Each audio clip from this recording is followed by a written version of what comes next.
In a random room, a boy wakes up to the alarm on his phone. As he opens his eyes, he is startled. The entire room is painted with red scriptures. He wonders who could have written all that while he was asleep. However, strangely, the letters begin to disappear. He then thinks he must have been hallucinating because he just woke up. Weird how realistic it seemed. But then he looks to the side and notices. The room he is in is not his room. Getting up, he wonders what kind of place this is. The instant noodles he ate and the 2 tissues he threw on the floor are no longer there. Obviously, he gets confused and starts to freak out. He seems to receive memories from another life of someone who is identical to him. Moreover, both are orphans, but they followed different paths. Our protagonist studied all his life and got into an amazing university. But the guy whose body he took over dropped out of school and had a horrible job. Looking at his trembling hand, he wonders if he is in some other world. And what was the relation of those words written in blood on the ceiling? In the memories of the original owner of this body, there's nothing about that. He stands there trying to understand the situation, when someone calls him husband and says it's time for breakfast. When he turns around, he sees a woman with large curves. Looking at her thighs, he wonders what this husband thing is about. In his parallel world, did he get married so early? She sits on the bed and tells him to get up, it's getting late. Now the rascal already thinks that the transmigration wasn't so bad. He swallows hard, thinking that if it weren't for this transmigration, he would never have such a beautiful and kind woman. She keeps calling him to have breakfast. He doesn't know whether to call her baby, wife, or darling. He then decides to delve into the memories to find her name, so it would be easier. He starts thinking and strangely finds nothing. His mind seems to split. No name, no experiences, no hobbies, no favorite position, nothing. There is absolutely nothing about her in his memory. He looks back hesitantly, realizing she is standing still, and he already knows this so-called wife is strange, and a fly lands on her eye. Hesitant, he asks who she is. She stands still for a second. She then says that it seems he can see, already opening a monstrous mouth. Sweet and cold, the protagonist says that he is just a little confused, he will think about it properly. But now she has already turned into a giant creature saying that he can see. He cries for a second, but in the next, he is devoured. Suddenly, he wakes up in bed again, sweating cold and wondering what happened. He looks up, certain that everything was a dream, only to see the words in blood once again there. He can't read them, the things disappear, and he thinks there might have been some kind of clue there. Staring at his own hand, he thinks he will have to pretend to be blind. But putting his hand on his head, he knows. In the memories of the owner of this body, he wasn't blind, so it makes no sense. He's a guy who always lived alone and never saw or heard anything out of the ordinary. That means he can't let this woman know that he can see her. For now, he will have to pretend she doesn't exist. A hand comes through the door and calls him, saying he just woke up and it's time for breakfast. Seductively, she approaches while he thinks he will have to ignore and see how the former owner lived. She places the Dragon Balls in play and asks if he is awake. Sweet and cold, he knows he can't move and can't see, or else he will die. But suddenly she turns her neck and approaches him, while he insists to himself that he can't show any reaction. But she keeps getting closer and suddenly her tongue comes out of her mouth. As it touches his face, he shows a reaction, and then she knows he can see. His face begins to be consumed by a curse, and suddenly he explodes. In the next second, he opens his eyes and gets up startled again. But now he is angry at that damn woman. The poor guy wakes up sweating cold and tries to stop to reason and starts to wonder. Is he being resurrected, or is this a time loop? Apparently, it's like when you save a point in a game. He grabs his phone knowing she wanted to force him to show a reaction. He puts on TikTok videos of dancing e-girls to pretend he's distracted. When once again she appears behind him and says it's time for breakfast. She calls for her husband and asks why he is looking at other women like that in front of her. He starts talking to himself, saying that he loves that girl from the live stream. Meanwhile, his wife asks if he doesn't like her anymore. She approaches and says she knows he doesn't have a vision problem. So why is the phone so close? Is he seeing her by any chance? He goes back to fiddling with his phone, wondering if he can't even seem strange. However, he calms down a bit since she didn't show a reaction. He then goes back to looking for other live streams. But then he gets a scare. She appears live streaming on his phone. He stands up and throws the phone on the bed, scared. As he trembles a bit, she behind him says he can see. She opens her monstrous mouth to eat him, but now he comes to throw a punch. But she dodges, and then there's nothing he can do. A bite to the arm, he agonizes and dies once again. While she feeds on the pieces, he wonders if that is really his remains. And with that, he starts losing consciousness again. Once more, she says it's time for breakfast, and she approaches, startling him. Up to the 6th time he resurrected, he still got scared just by her getting close to his face, and he died multiple times because he couldn't act very well. On the 8th time, he tried to escape from that room, but there was no way, and she realized that she could be seen. So he concluded that he should pretend to like her since there was no escape. As soon as she came to get breakfast, he said she was amazing. His plan was to take advantage of that as much as possible. But in the end, he went hungry, and she ate everything. And so he died 13 times in a row while trying to find some way to calm down. Some people who go insane become very sane. But for him, death kept coming. It reached 14, 15, 16. And with each death, he received new memories of the owner of that body. He started to understand a bit about that world and how different it was from his world. This is a place full of bizarre tales. On the 18th death, he wondered why he was reliving. Who wrote those words in blood, and why did they disappear as soon as he looked at them? Once again, he opens his eyes, wondering who is responsible for all this. He doesn't know who it is, but he knows his wife is one of them. She is a monster, and he began to repeat to himself that she should die because he deserved to live. Once again, she came through the door, calling him husband and saying it was time for breakfast. He got up knowing that every time she comes to do this, but never forces physical contact. Standing in the door, she asked if he wanted to start the day by eating some hot, moist meat. He got extremely close, but he walked right through as expected. She can only do something where she is sure he can see. He went to prepare some food while she, desperate at his side, said she already made breakfast and was ready for him. The poor guy sighed, thinking that the more beautiful, the better the lie. She's saying it's ready, but clearly there's nothing prepared. He made a snack, knowing that only by leaving that room would he find something about his wife. When he went to bite the snack, she had transformed into the floor, asking if he was seeing anything. He went to the door to open it, knowing he needed to get out of there, and she was visible on the doorknob, asking where he was going and why he wouldn't stay home with her. But he just opened the door and left the room, saying to himself that no one kills him 18 times and gets away with it. Now he wants revenge. As soon as he finds a way to eliminate her, he will come back here. But as soon as he opens the apartment door, he gets a scare looking at the sky. The world is red and filled with deformed creatures. In front of him, only the silhouettes of people. He gets scared by that and starts laughing like a psychopath, saying that this world is really interesting. But he feels something strange and vomits on the sidewalk. Suddenly someone appears, asking if the uncle is okay. He looks startled, and it's just a little girl wanting to know if he's sick. He tells her he's fine and she can call him Big Brother. Patting her head, he thinks she's so cute that he would love to have a daughter. But she becomes deformed instantly, saying he can see. His heart stops, and he looks up. The girl turned into a giant demon with a blade. Our protagonist is at a loss for words and then starts laughing loudly, saying that this world is very, very interesting. He likes it and tells her that he really likes this appearance, because that way, when he kills her, he won't feel any guilt. He will end all the weirdos in this place without any remorse. But this time, he was torn to pieces. Once again, he wakes up in bed with the balloon wife asking if her husband is okay. The sun is already rising. The poor guy thinks that having breakfast 20 times in one day is really tiring. Sometime later, he is sitting on a park bench. Once again, the little girl comes and asks where her mother is, can he take her home? While he is thinking about the madness and all the kinds of strangeness in this place. One type is the completely strange and irrational ones. They are aggressive but can't affect anything, like air. The other type is the creatures that are identical to humans. They do nothing but try to get close to you. But as soon as they get a reaction, they make their move. Exactly like that wife. He knows that no normal person in that world can perceive their existence, but even so, they cling to them. Why do they want that?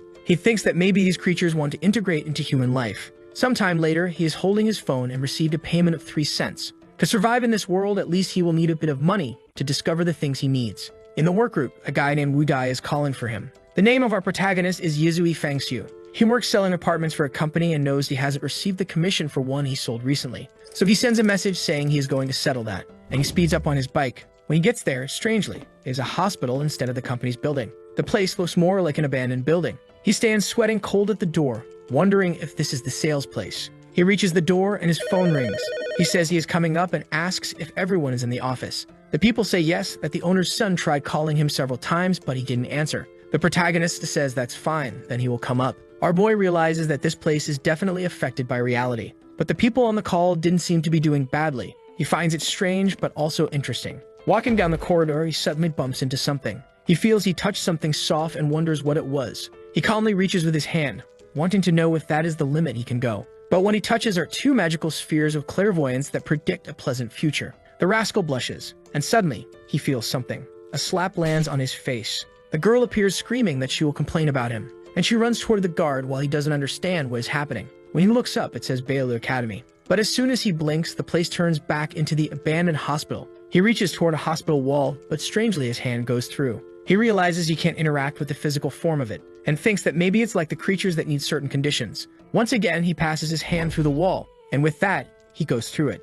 He feels a bit dizzy and sees an abandoned corridor. Sometime later, he has already looked in several rooms, but they are all empty. But in one of the doors, there is a strong smell of blood. Hesitant, he once again goes to pass through it. He ends up in a room where there seems to be a girl on the floor crying. He keeps looking and she starts to get up, and she looks at him, calling him Big Brother. But now he is resilient and ignores her, passing through the wall. As soon as he comes out on the other side, he faces another creature, but he keeps walking. Even the monster looks confused, and he realizes that there are dozens of strange things there. Every place he enters has a bunch of weird stuff. And the bizarre thing is that some rooms are open in a way that they could escape. Now he's getting good, and doesn't show any reaction. all thanks to the dear wife who killed him 18 times. Suddenly, he sees some papers on the floor that talk about experiment number 128 that underwent a transformation. He crouches to pick them up, wondering if all the transformed are really human. But unfortunately, he can't even turn the page to know what's written since he doesn't belong to that world. Suddenly, something passes through him. He stands up, and it was the hair of a monster on the ceiling. She descends beside his face and asks why he is there. By any chance, is he looking to explore the mysteries of life with her? He ignores her while thinking that maybe the best place to go is the director's office. The mental hospital building is the same one from the memory of the body's owner, which should have been a sales company. And the director's office is where the old staff room used to be. He decides to go upstairs to see if there's anything there. As he walks down the corridor, someone calls for Brother Xiu and asks what he's doing there. Suddenly, a chubby guy appears, yelling at him, asking how he dares to come to work if he's already been fired. But Fang Xiu walks down the corridor and pushes the two aside, thinking there's nothing on this floor. The guy with glasses looks confused and the boss is cursing at him, asking why he's going to the second floor and telling the guy with glasses to stop him. But our protagonist is already walking over there and finally finds the director's office. Someone yells for him to stop, but he's already got his hand on the doorknob. The friends behind him are freaking out, saying it's all over. But just by seeing the leg, you already know what's coming. Look at the waistline, look at the little mouth. In fact, the colleague was already being squashed. The people ask who the protagonist is and what he's doing there, and he suddenly grabs her arm. She tells him to let go and asks what he's doing, but he just throws her aside, saying she's too noisy. She falls and the guy goes to help her without doing anything, while he finds a paper on the desk, and as he expected, there is some kind of big secret in this mental hospital. The message says that if he wants to receive the gift of fate and uncover the secrets of this world, he has to go to room 520. He wonders if this letter was for him, and leaves wanting to know how they knew he was coming. It's in Building C, room 520. Suddenly the lamp bursts. The friend with glasses is still following him, while the other three who stayed behind are saying they are scared. He turns on his phone saying something is not right. The friend beside him says he's acting strange today. Why isn't he talking to anyone? He uses the phone to light up the second floor, and realizes he's no longer in the mental hospital, but in the old company. The guy having fun asks the chubby one for his phone, who says it also has no signal. He tells him not to worry, because with his status he can access more than he imagines. But if he's not wrong, all these things point to them having entered a strange world. An entire place that was once a normal reality now seems to be suffering anomalies. The people who were working are still worried about not delivering the service. One of the building's guards asks if everything is okay, and says he will take a look to see what happened. One of the girls crouches to pick up her phone and turns on the flashlight, but says it's too weak. The protagonist is there too. He turns on his and asks the guy with glasses why his light is also so low. People are questioning the blonde guy about what he said about them entering a strange world, when suddenly he loses his temper and tells everyone to shut up, saying they need to stay calm because that's the only way they'll survive. People fall silent, seeing that he got stressed out of nowhere. And the guy explains that in simple terms, they have entered a world full of ghosts. Basically, it's an alternate dimension where they live. People are silent for a second and ask about the guard who went to check the light. It's been 3 minutes and he hasn't returned. Tang once again warns that in this world you can't violate any ghost rules or you'll die. The chubby guy, trembling, asks what they're going to do now then. He replies that they urgently need to find a way to escape from there or everyone in that place will die. The protagonist is sweating cold and hears a sound behind him. From the familiar sensation, he knows it's a ghost approaching. He warns everyone that one is about to arrive. People tell him to stop joking because there's no ghost there. But one of the girls gets grabbed by the hair, while Fang Xiu watches the people scream, until he says that Yahello is already gone. The girl with glasses is scared, saying she must have walked away. She was right next to her and starts calling for her friend, telling her to say something. No one there can see anything properly due to the darkness. Yu Tang asks the protagonist if he saw the ghost's appearance. He replies that unfortunately he couldn't see it since the girl disappeared suddenly. At this moment, everyone starts doubting Fang Xiu, saying that he's acting strange. Yu Tang says that he doesn't seem afraid at all. Could he be a spiritual master? Confused, he asks what that is. The guy finds it strange that Fang Xiu doesn't know what a spiritual master is but is too calm. His identity is in question. The guy explains that a spiritual master is someone who can control their spiritual energy, and in moments like these, they are the necessary people. Fang Xiu asks if the spiritual master thing is someone who learned it in the realm of the strange. If that's the case, he wants to know how to do it. Once again, Tang notices he's very calm and confident, so maybe he's the key to getting out of there. And then he explains that to get out of that world, you need to gather the power of the ghosts. You need to meet two conditions simultaneously. The first is to go through the fear between life and death, simulating an emotional trauma. And the second is to come into contact with the ghost to let its power invade your soul. But you must be cautious since ghostly power is like a bloody garment. Even though it covers your body, it also stains your soul. Hearing these words makes Fang Xiu thoughtful, especially because he knows that after multiple deaths, He avoids contact with the ghosts to not die. From the wife to all the street creatures, they are mere illusions as long as he doesn't interact with them. However, when a ghost crosses into reality, it can kill without the need to be seen. So maybe if he can contact them, he will be able to eliminate them. Fang Xiu wonders if this is a good thing. Remembering his wife, he says he's crazy to become a spiritual master and end her, when suddenly, another person from that place disappears. Tang starts to go crazy, telling everyone to shut up or they'll attract more ghosts. Flirty approaches and asks what they are going to do. She's afraid of disappearing. Fang Xiu says it's 2 and 3 minutes. Precisely for men, it's a 3-minute interval, and for women, it's 2.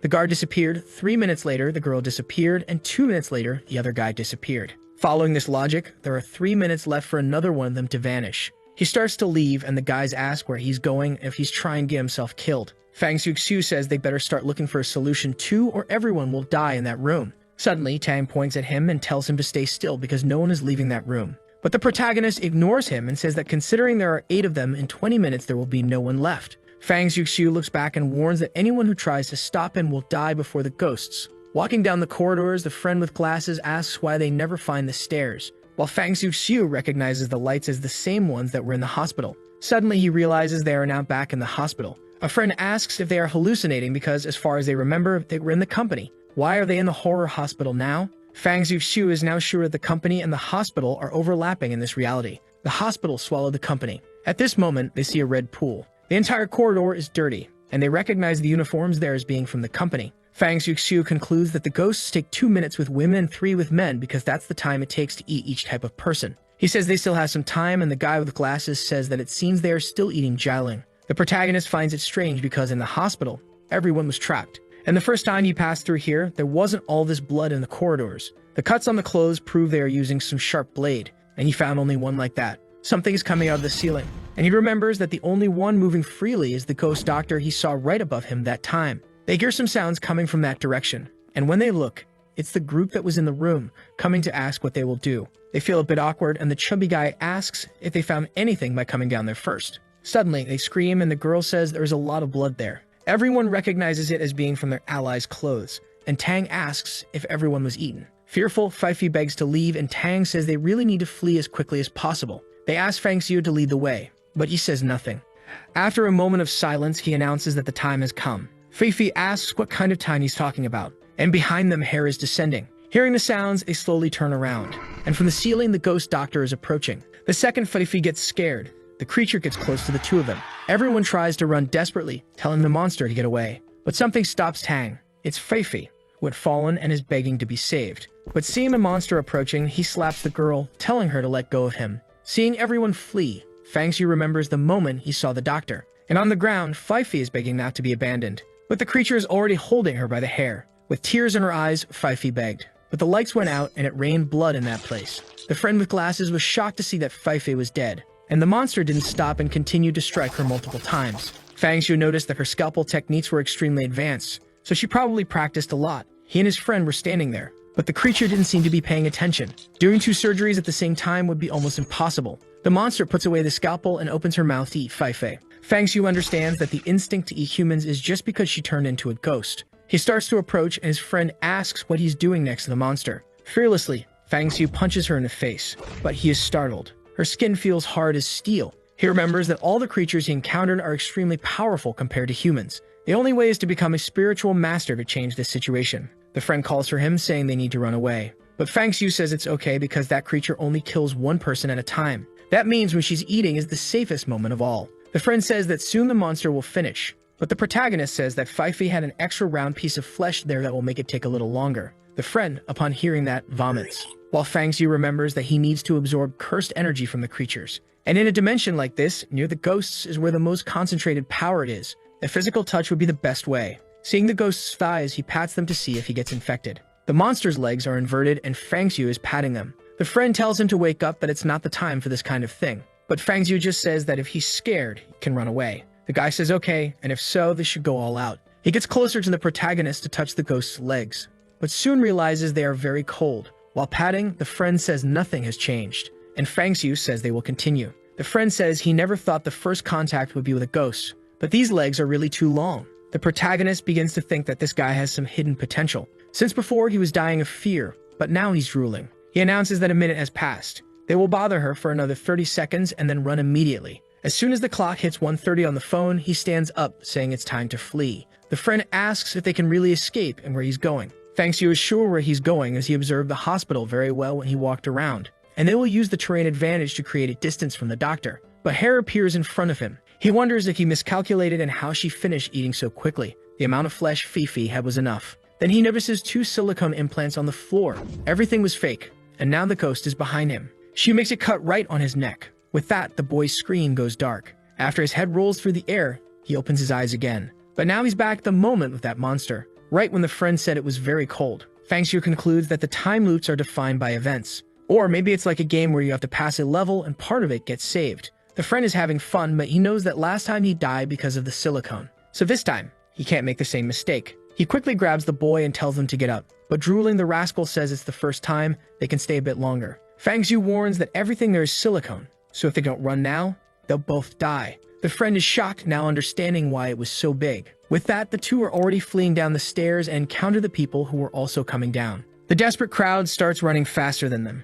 But Fang Xiu grabs the handrail and throws himself in front of everyone. The chubby guy says he thought it was the ghost and tells him not to scare them like that. The guy with glasses wanted to know why everyone was fleeing so slowly. The guy said they weren't slow since they had already descended 20 floors. But Yahello said that's impossible since he and Fang Xiu only descended 3 to catch up with them. The people tell him to shut up and stop lying. But Tang understands that the ghost is creating false paths. He warns that monsters like this can create illusions in which you get trapped. Fang Xiu becomes thoughtful and observes the discussion. Then he approaches and tells everyone to throw any spare items on the floor to mark the way. With that, they scream and start dropping everything they have in their bags and pockets. Then he tells everyone to go down the stairs quickly. They start running, and after a while, they find everything again. The guys recognize the money and bottles they had thrown, but Fang Xiu was interested in the small shirt. Suddenly, Tang shouts and says that only a spiritualist can see the exit. He tells everyone to activate their power and try to see something. He clasps his hands, saying he doesn't know if that previous experience was enough to unleash the powers, but he hopes it is to escape from there. The people are confused, not knowing how they're going to do that. They start trying like the guy did while Fang Xiu observes the stairs. He remembers that the exits from these corridors were on the right side, so it must be something similar. Seeing this, Tang asks what he's going to do again. He says he doesn't care about praying and is more interested in finding clues to escape from there. Hao was impressed that Fang Xiu was still very calm, while Tang thought he didn't hesitate even for a second when the monster appeared. The strange thing is that now they fled down the stairs and found the two again. Not to mention that both spent at least a minute with the monster in the corridor, so what happened? For some reason, the psycho concludes that they should be taking advantage of the ghost. It makes a lot of sense, but obviously he thinks that's not possible, thank God. Fang Xiu was touching a wall and Hao asked what he was doing. He was counting between 10, 12, 15 and said to stop. He said he found it. The friend was impressed that there was actually a door, and Tang appeared, asking if they really found it, and came running. The problem was how to open it. He imagined where the lock should be and moved his hand in the void that opened the door, from which an energy came out. Fang Xiu was about to be the first to enter, but Tang bumped into him and ran out, saying they were finally saved. Everyone passed by him, desperately trying to escape. Hao asked why he was letting everyone go ahead and how he was so calm. Fang Xiu knew very well that facing that creature, there was no reason to try to be fast. When a chubby, big-nosed guy appeared, telling the two to run or they'd be used as shields to die. Fang Xiu's plan was obviously to see who would get caught. That way the ghost would stop and he could increase his spiritual power. The people continued in front, fleeing desperately, until suddenly they had to choose between 2 directions. This created a divergence in the team since everyone wanted other people to go ahead to test the paths. And Tang once again asked Fang Xiu what they should do. If he found that iron door, he must know the way out of there. Fang Xiu wasn't very keen on helping since everyone kept pushing and expecting him to die. The group kept shouting, telling him to speak up quickly because the ghost was approaching. Fang Xiu just said he didn't care about that, thinking that for him, everyone there was just a tool. At that moment, the ghost doctor was invincible, and what he had to do was buy time. As he goes down the right path, he thinks that to get out of there, he will have to sacrifice lives. As soon as the group sees him take that path, they start running, and a hand can be heard coming from behind. The chubby guy is the last one, and Fang Xiu knows very well that she has arrived. Soon on the ceiling, she is preparing to attack him. As she sees everyone fleeing, she approaches the last one. As the hair draws closer, the chubby guy panics, saying he can't die. Seeing a guy in front, he thinks he didn't give permission for him to run faster. So he grabs him by the collar and throws him back. The blonde falls to the ground, calling out to the chubby guy, but something has already slashed his neck, and the walls are painted with blood. Seeing how the guy did that, Fang Xiu thinks he is no different from a ghost who lost his sanity. But now he needs to increase his spirituality. The group asks what he is going to do, and there he is once again, facing the ghost. The sick friend approaches, saying he can't have all the fun without inviting him, saying that smooth cold skin like that is like ice jade. Fangxiu thinks the guy suddenly turned into a poet. Seeing how crazy he is, maybe he will also awaken spiritual power and together they can escape. Sometime later they are fleeing again and Fangxiu asks if he's not afraid of dying. Hao says that waiting for death is worse than being killed directly. Besides, he trusts him because he's there. At that moment, they arrive at the cafeteria.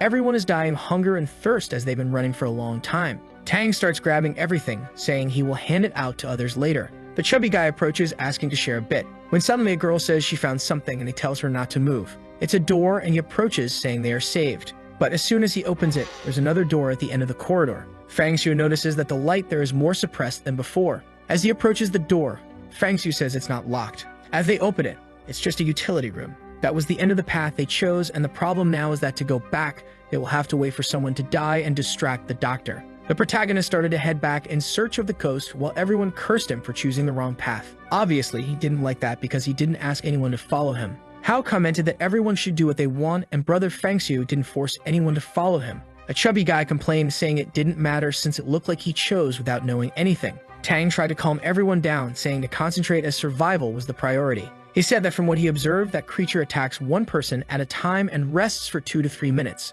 The choice now is to pick someone to serve as a distraction and create an opportunity for everyone to escape.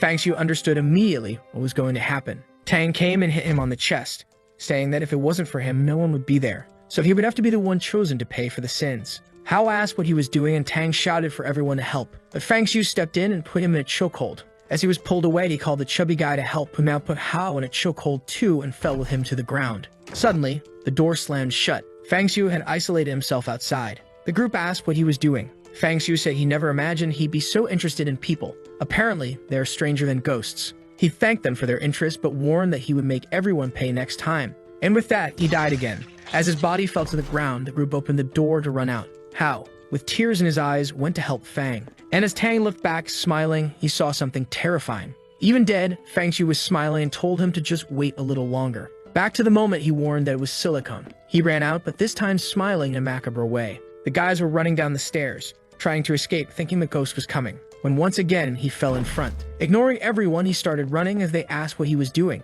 While he descended the steps, counting, the group was once again dealing with the problem of walking in circles. He reached the door and opened it without fear. No one understood how he found it so quickly. Tang asked if he had awakened his spiritual powers, but he just ignored them and warned they had 1 minute before the ghost would appear. Seeing this, Tang smiled, saying it seemed he had indeed awakened his powers. If he helped him escape, he would pay 5 million. But Fangxiu just smiled, saying there was no need to rush because he needed to resolve something before leaving. When Tang was about to ask what it was, Fangxiu kneed him in the groin. The poor guy groaned and fell to the floor in pain. Fangxiu said he should use the 5 million to treat that. Agonizing, Tang said he could pay even more if only he asked. But now the protagonist was cold. The rest of the company started cursing him, asking how he could be so dirty. But Fangxiu warned that it was impossible to escape the ghost's speed. But with Tang on the ground, everyone was saved. The group was confused about this notion of being saved, until suddenly another kick landed and now the chubby guy was writhing on the floor. Fangxiu said he should have died a long time ago. Hao and the rest of the group were asking if he had gone mad, and if he was going to do this to everyone. Fangxiu said no because he needed at least one person left. Hao said it was a good plan, while the group began to question if he was really human. He pointed the way and said they were running out of time, but the group began to suspect since he wasn't leading the way. Fangxiu said he would just stay there to touch some thighs. The group was confused, and the psychopath friend said he definitely wanted to stay then. The Dr. Ghost approached once again. As soon as the group saw her, they resumed fleeing, but they stopped right behind the wall to observe what would happen, while the protagonist watched the monster approach. On the ground, Tang begged to be saved, but he soon realized his pants were wet. Fangxiu's kick had caused internal bleeding, and he jumped to grab his leg, saying they would die together. But Fangxiu just stepped on his hand and told him not to worry. He would stay there, right beside him, watching him die. The monster grabbed his neck, and with that, the guy was gone. Paint covered Fangxiu's face, which he even licked. The guy was really crazy. He even said that the taste of revenge wasn't so bad. But at that moment, he felt something in his heart, and wondered how it was possible for his chest to beat so fast. Suddenly, he heard his wife's voice calling for him, and thought it would be amazing to see her get torn apart like this guy. He began making advances toward the ghosts, and the group wondered if this was really his plan. He stared at Hao, and remembered that at the moment of his death, the guy had called for him. With that, he invited his friend to join in. But Hao didn't seem very keen, and everyone called him a ghost.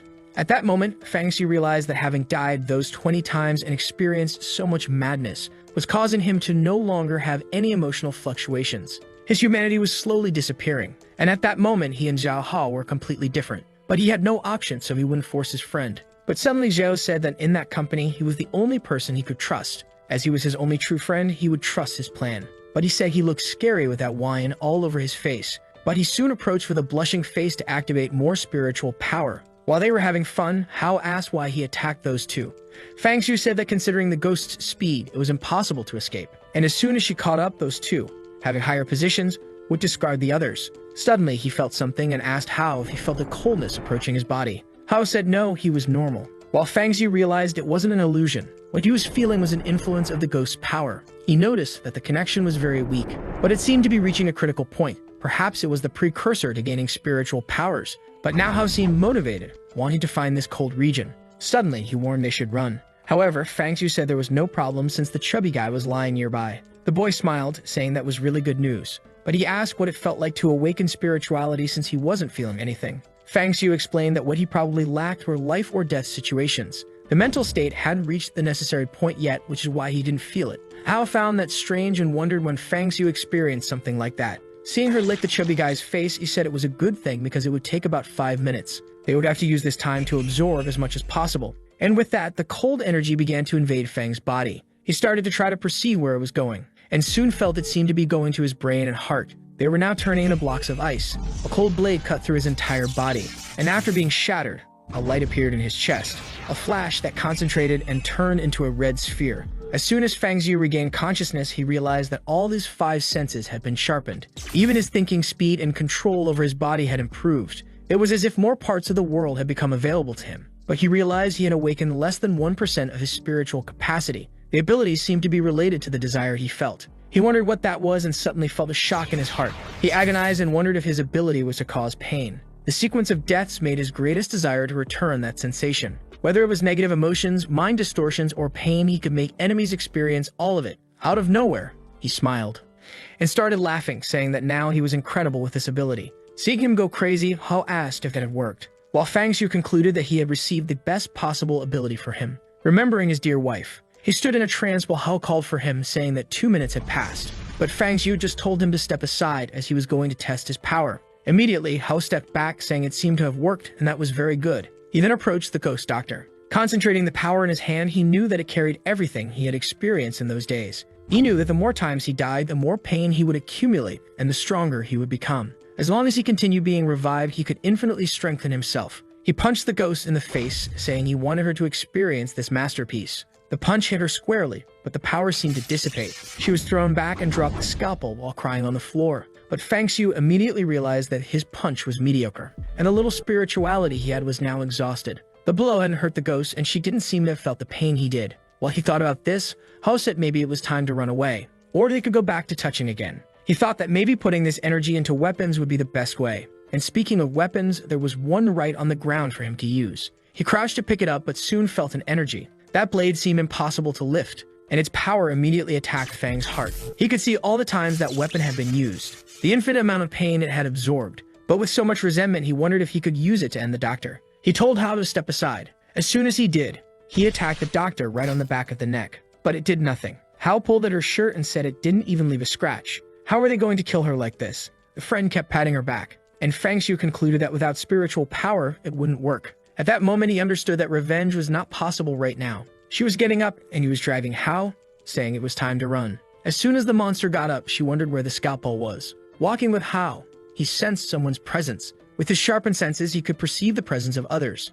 Hao asked where they were going when the two who had been hiding appeared. Hao called them cowards for running away and now coming back to ask for help. But Fang Xiu said there was only one solution. They would have to go through each of the 4 doors. Everyone was scared, and the guy said that with the monster following them, they only had time to try one. Fang Xiu ignored them and walked away, saying he wasn't forcing anyone to follow him. As soon as they heard a sound behind them, they knew she was getting closer. Fang Xiu realized that by stealing the scalpel, the ghost's behavior would change. He opened the door and told everyone to run. They started climbing the stairs in desperation. As soon as they closed the door, it was destroyed from behind, and the ghost began to ascend the corridor. With a macabre face, she told him to give it back. She ignored everyone on the stairs and went face to face with Fang, telling him to hand over the scalpel. Fang Xiu managed to defend himself when she attacked, but then she opened her mouth and went for his neck. At the east gate, they died. They went to another room. This time he ended up coloring the chubby guy in another place. Once again, he stole the scalpel and headed in another direction, smiling. They ran to the north gate and reached the elevator. But as soon as he tried to enter, the monster opened the door and finished him off too.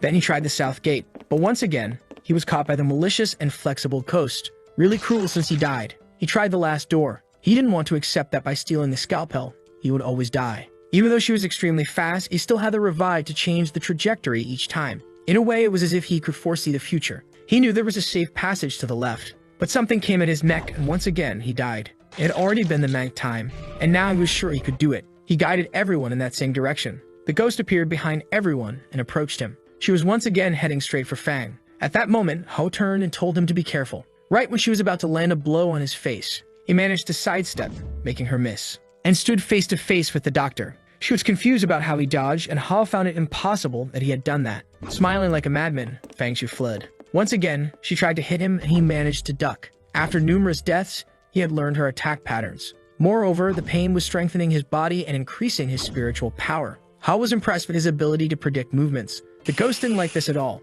She prepared to jump and bite him, but he was confident that he now knew her trajectory entirely. As she came at him once again, he rolled to the side and dodged again. The ghost was already going crazy, telling him to die already. The group couldn't believe he was escaping her. While Ho was thinking this was the power of a spiritual master, running towards the door, he once again saw the exit, confident that now they would escape. But strangely, the ghost stopped in front of him. He was confused and she told him not to go while trembling. Fang Shu found it strange because she seemed scared. With that, she fled, delivering a precise attack on poor Ho. The poor guy staggered back, wondering what that cold thing was. He ran to Fang Shu and asked what had happened. He said everything was normal and according to logic, that was the path to survival. But he realized that even the doctor fled when she saw that place. That meant it might not be the exit, but rather something so terrifying that even she was scared. He knew it was the mouth of an abyss. The group kept asking why he didn't run. He sat down, saying it was good to rest for a while. After thinking a bit, he had an idea and told everyone to get up. Once again, they walked through those hospital corridors, and he slowly approached the metal door,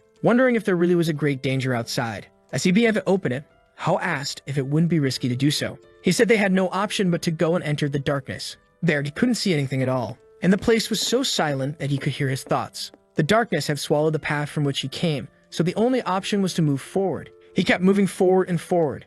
It seemed that the very sense of time had been consumed. It was as if the path had no end. After walking for what felt like an eternity, he opened his eyes and found himself in front of the academy's entrance, making him wonder if he had really escaped. Everyone ran past and Ho celebrated that they had finally escaped. The guy wanted to get out of there as quickly as possible, and Ho called out to Fang, telling him to run too. But Fang Shu knew something was strange. When he looked back, he remembered. The only visible thing was the school, and the hospital had disappeared. Ho said he just wanted to go home and rest because the day had been exhausting. That's when Fang noticed something. He started running around saying it had vanished. There were no ghosts in the city. He couldn't accept that he escaped without any reason. He could accept the hospital disappearing, but not the disappearance of all the ghosts. How would he be able to get revenge on his dear wife? He found himself in front of a car saying that she had to die at his hands. That's why he needed to go home. But the driver braked, and now he was in the passenger seat, murmuring to himself that she couldn't just disappear like that. He didn't want his wife to vanish that way. As soon as the taxi stopped, he ran home desperately. The driver complained that he hadn't paid, but he didn't care and ran up the stairs, saying that World couldn't disappear. He entered his house, shouting that she couldn't leave him like that, but the place seemed normal. After checking all the rooms, he fell to the floor, saying that she had killed him 18 times. How could he live without her for the rest of his life? All that suffering at the hands of the ghost doctor was to get revenge. He accumulated rage and pain to end the ghosts, but now they were all gone. Lying on the bed, he wondered where he would direct all that hatred, and now, without any feeling, what was the meaning of life? At that moment, he received a message on his phone telling him to check the news. The Bailu Academy was burning. He immediately saw that the news reported a fire that engulfed the entire building. More than 11 people died, including some of the bosses there. The psychopath Fang Shu started laughing, because the message said they had found his body dead. He got excited, thinking that apparently the mysterious things hadn't ended. They just wanted to play hide and seek with him. Now he was sure he could see his wife again. On his phone, he was getting a bunch of messages from the boss telling him to come to work. He laughed because this guy was dead. It was ironic that even dead, the boss kept ordering him to work. Suddenly, a bloody message appeared on the phone, saying that just because he wasn't speaking, it didn't mean he didn't know. An energy came out of the phone and created an eye that said it saw him, and ordered him to follow now. Fang Shu calmly grabbed the eye and told it to stop possessing the phone because he only had one. With that, the illusion dissipated. But he was curious to see what the next mystery was. now in front of the academy, which was completely destroyed. He smelled the burnt everything and thought it looked very realistic. Suddenly, he saw Fifi standing there. All excited, she came to talk to him, saying he arrived early today. He touched her shoulders and asked if she was real. She said he was getting very bold, but suddenly he pulled her, saying he knew very well how things had happened. He was going to climb the stairs when Hao appeared and asked if he was forced to work. He said he actually liked it a lot and asked where boss Dahai was. Hao pointed and said the guy was at the back of the room. Strangely, company was as busy as ever, and Fang Xiu began to wonder if what he saw was a lie and this was actually reality. When he found the boss, he was scolded, being asked why he had responded to the message in the group. Fang Xiu ignored this and asked when he would receive his commissions. Dahai said he had the nerve to arrive late and talk about commissions, while Fang Xiu complained, saying that even dead, Dahai was disgusting. The boss pointed his finger at him, asking what he was talking about dying, and told him to speak properly because he was very much alive. But suddenly, Fang Xiu finished him off with the ghost doctor's weapon. The boss groaned and fell to the ground. Fang Xiu smiled, saying that apparently now he wasn't alive anymore. Everyone at work stands up and stares at him. Fang Xiu walks over to Hao, pats his shoulder, and asks what happened. Suddenly, Hao's body inflates and transforms. Fang Xiu realizes that everyone's bodies are cursed and starts finishing them off. When he's done, he asks whoever did this if they had enough fun, but he realizes it's all a dream. On the ground, the people are writhing, begging for a like in this video to help. And you remember the last chapter ended when Fang Xiu returned to the company. After he finished everyone off, a sort of illusion broke, and the employees were all lying on the ground unconscious. Looking down a dark path, he wondered if it was a dream or perhaps the power of the entity against him. Suddenly, a flaming eyeball carrying a bunch of skulls asked how he could see through dreams. Fang Xiu said it's ridiculous how it knows so much about dreams but nothing about silicone. That was way too soft. The confused creature asked why he didn't seem scared. Fang Xiu just responded that it seems the creature depends on fear to kill him. And in that case, he apologizes, saying all it did was ignite his will to stay alive and break this illusion.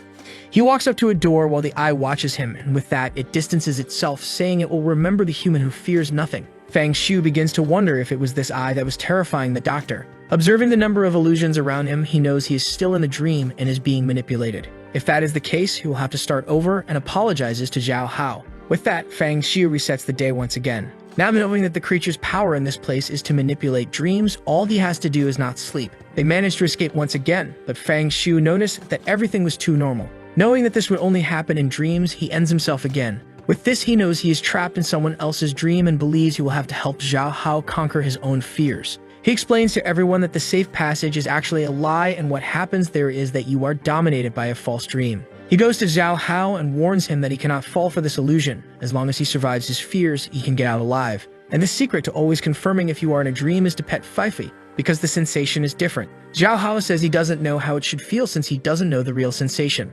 Unfortunately, after multiple attempts, people were still getting trapped in the dreams. He knew all of this was fabricated by the bizarre creature, the problem being that everyone had different illusions. The biggest issue is that only the person can break the dream they are trapped in. He tells Zhao Hao to wake up, but the boy is mumbling. He slaps him in the face repeatedly. He kicks him in the groin, but even in agony, the boy doesn't wake up. Fang Xiu is confused because nothing is working. He grabs the scalpel, saying he will have to resolve it this way. Without mercy for his friend, he cuts his thigh. Zhao Hao agonizes, begging him to stop, but then faints to the side. Our protagonist has no idea how he will save this guy. He realizes he will have to restart everything once again. However, if that doesn't work, he might have to give up. When they wake up, Zhao Hao comments that he was dreaming of a very friendly ghost. She was very soft, but just when he was about to embrace her, he unfortunately woke up. Fang Xiu ignores him, and the guide next to him talks about the safe exit. Suddenly, Zhao Hao excitedly shouts that when he gets out, he will find a woman to flirt with. Seeing how determined Zhao Hao seems about getting a woman, Fang Xiu decides to use this emotion.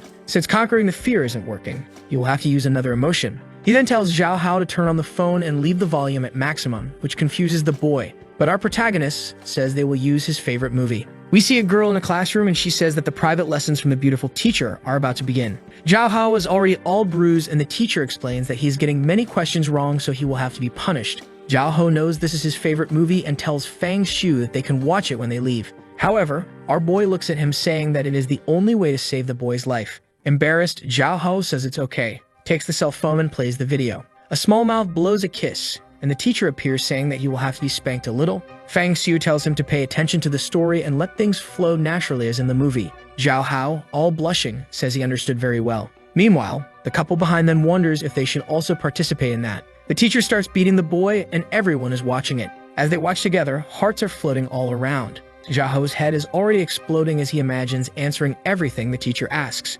Seeing that the boy's emotions are running high, Fang Xiu says it's time to go. He warns his friend that if something scary happens, he should try to find the difference between reality and the dream. Strangely, Fang Xiu feels a bit bored, thinking that after living this day so many times, he even misses going home to his wife. A while later, the couple died and they did not survive the illusions they had to face. Fang Xiu only wants to know if Xiaohao is okay. Next to him, Xiaohao is saying that he just wants to try a little. The boy is shaking his head with his tongue out. Fang Xiu thinks it's crazy that his friend survived because of the teacher. Then he notices something strange. The boy seems to be emanating some sort of spiritual aura. He understands that his friend is about to awaken his powers. A while later, Xiaohao is lying on the ground drooling. He suddenly wakes up and stands up saying to Fifi not to run. Then he realizes he is in the wrong place and asks Fang Xiu if that is the exit and if he succeeded. Fang Xiu just watches and approaches. Strangely, Xiaohao tells him to come closer so that he can give him a little squeeze. Our boy tells him to wake up to life and says it's incredible that his friend overcame the illusion using that kind of thing. Shy Xiaohao runs off to get his cell phone, which is with the couple. However, as soon as he falls, he sees that they are already gone. He backs away scared, wondering if they really died. Fang Xiu says that unfortunately, yes. But now with his hand on a steel door, he wonders if this is the end of it all. He pushes it and a golden light comes out. Both are blinded and the next second, they find themselves outside. Xiaohao celebrates saying that they finally managed to get out. Looking up, Fang Xiu sees a bunch of creatures and agrees that they really did escape the illusion. Then he turns to Xiaohao and wonders if he awakened his spiritual side. The boy seems confused and says he just had a strange feeling as if all his senses had been enhanced. Fang Xiu understands that he awakened and asks what ability he received. The poor guy crying says he can't feel any ability and wonders if he's a failure even in that. With that, he asks Fang Xiu what his power is. Our boy says he has precognition. The friend is shocked, saying that now it explains how he could know the way through everything. Fang Xiu thinks that for now, it is better for people to believe that this is his power. This will attract the attention of powerful people, and he will be able to evolve to the maximum. Once he gets stronger, he will be able to take revenge on everyone and especially on his bad wife. The question that remains in his mind is whether the hospital illusion exists inside that office. Why can't he see it anymore? He can't understand if there is some relation between reality and the strange world. What he knows is that fortunately, everything he encountered this time was a creature that could only fabricate dreams. If it had been something that corrupted his mind, perhaps he would be trapped forever. Because if he or Zhao Hao had to face something with absolute power, even dying 10,000 times, it would be impossible to break the illusion. The only thing he finds strange is that Zhao Hao doesn't seem to be seeing any of the scary things. He comments about this, and his friend looks up, asking what he is talking about. A bird passes by, and Fang Xiu says he must have seen it wrong. However, right behind his friend, a creature is about to hug him. Fang Xiu wonders if he is actually the only one who can see this type of monster. What he wanted was to find someone else who could also come to understand this better. Zhao Hao is disappointed that his friend has precognition, but he doesn't even know what he can do. With that, he tells Fang Xiu that it's better if they leave soon. They start to leave, and our boy asks how he broke the dream. He says he followed the tips exactly as his friend said. He dived into the dream and ventured to feel everything. The protagonist knows that when everyone died last time, the creature appeared to him. However, now that Zhao Hao survived, even with everyone else dead, it didn't appear. This means there is something that perhaps even he doesn't know. With that, he asks his friend why he was caressing and kissing the air. Embarrassed, he asks if he really moved like that in real life. Fang Xiu says yes, he made some gestures and even some weird noises. Zhao Hao begs him to be quiet, but Fang Xiu says he was just joking. The strange thing is that even Fang Xiu himself noticed that he has almost no facial expressions anymore. Zhao Hao begs him not to tell anyone about it, and our boy just agrees. With that, he says he will explain that it was nothing serious. All he did was close his eyes and imagine the teachers giving various lessons. One of them told him to keep her company and die. Suddenly, he started to feel an extremely cold hand. In an instant, several other hands appeared, and he remembered that Fang Xiu had told him to stay focused. So he tried to protect himself to escape the hands. That was his plan, to distract himself from those sensations. Even though the hands were annoying him, he remained focused. Fang Xiu was wondering what kind of story is this? The room that was terrifying suddenly became romantic again. A hand approached once more and touched his. It was a girl who called him a classmate and asked why he wasn't paying attention. As soon as he opened his eyes, he was startled and she was face to face with the boy. The girl wasn't Ash, but she was holding a Pokeball. He was embarrassed and told her to back off. However, she waved a weapon and leaned forward, so he ran and grabbed her. He felt an indescribable softness and was all happy until a giant tooth appeared in front of him. The creature transformed and asked if he was scared. His arms were immobilized and he was about to be devoured. He told Fang Xiu that he was terrified at that moment and thought he was dead. However, he freed his arms and once again went on an adventure.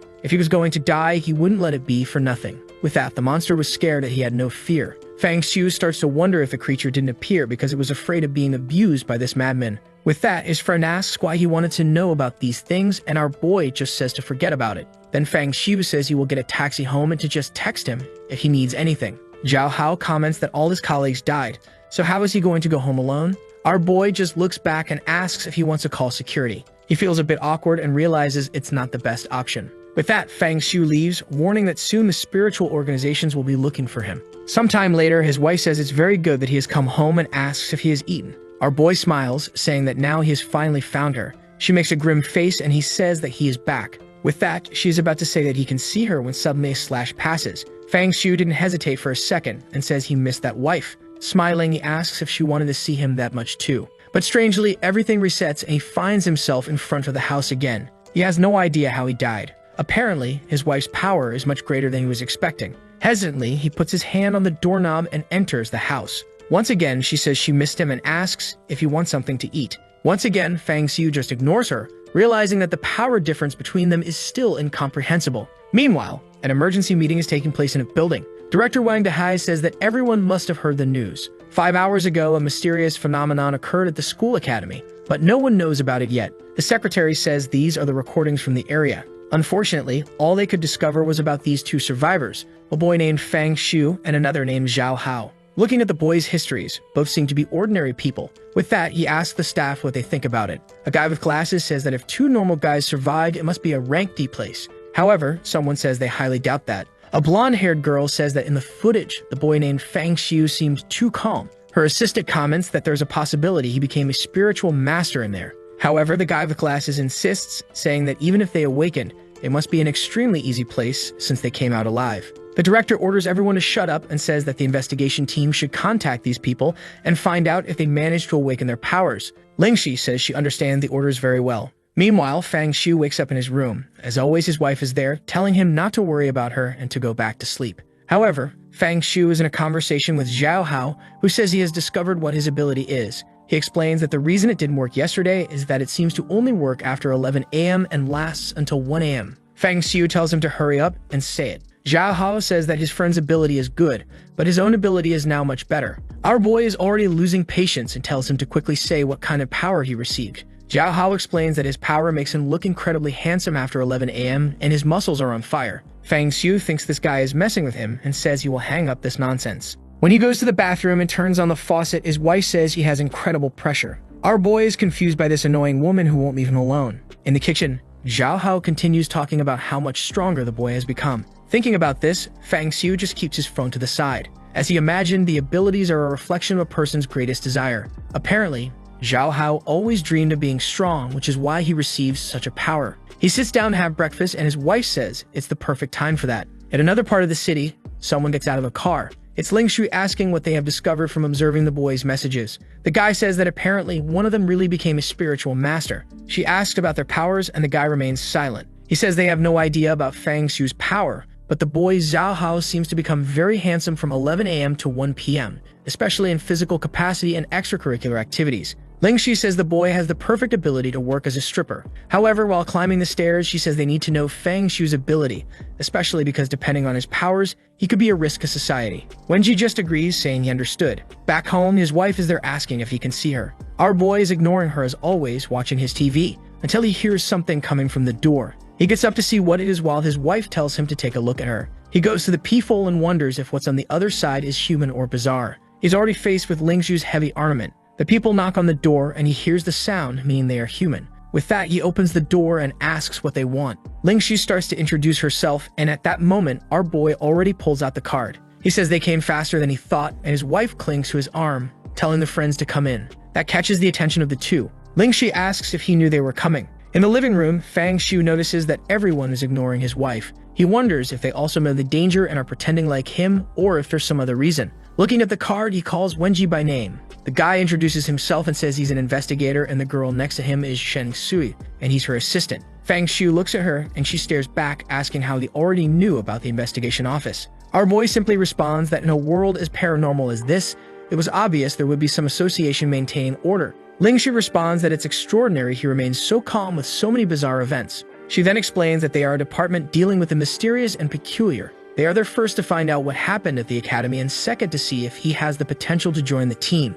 Our boy shows no reaction. While the wife is in his face, Lingxi says that there are freelancers who also work for them. However, those who are directly related to the office receive much more resources to strengthen themselves. The wife keeps insisting, saying it's good he's not looking at that blonde, and asks if he still loves her. Fang Shu is just observing his wife's face, thinking how wonderful it would be if she had a desperate expression. Then she would be charming. The blonde continues saying that first of all, he will have to explain very well what happened at that academy. Fang Shu stands up and says that before answering that, there are things he wants to know. The blonde gets irritated and says he's not in a position to make any demands. The assistant tells her to calm down because it's not good to solve things that way. Then the protagonist says that Lingxi seems to have spiritual powers. However, her assistant is a completely normal person. He asks if that's how investigations work or if she's so corrupted by her powers that she needs someone to supervise her. The girl starts to exude an aura again and Wenji tells her to calm down. However, she just asks if he's looking for trouble. The assistant asks to stop provoking her because if she loses her temper, everyone there will die.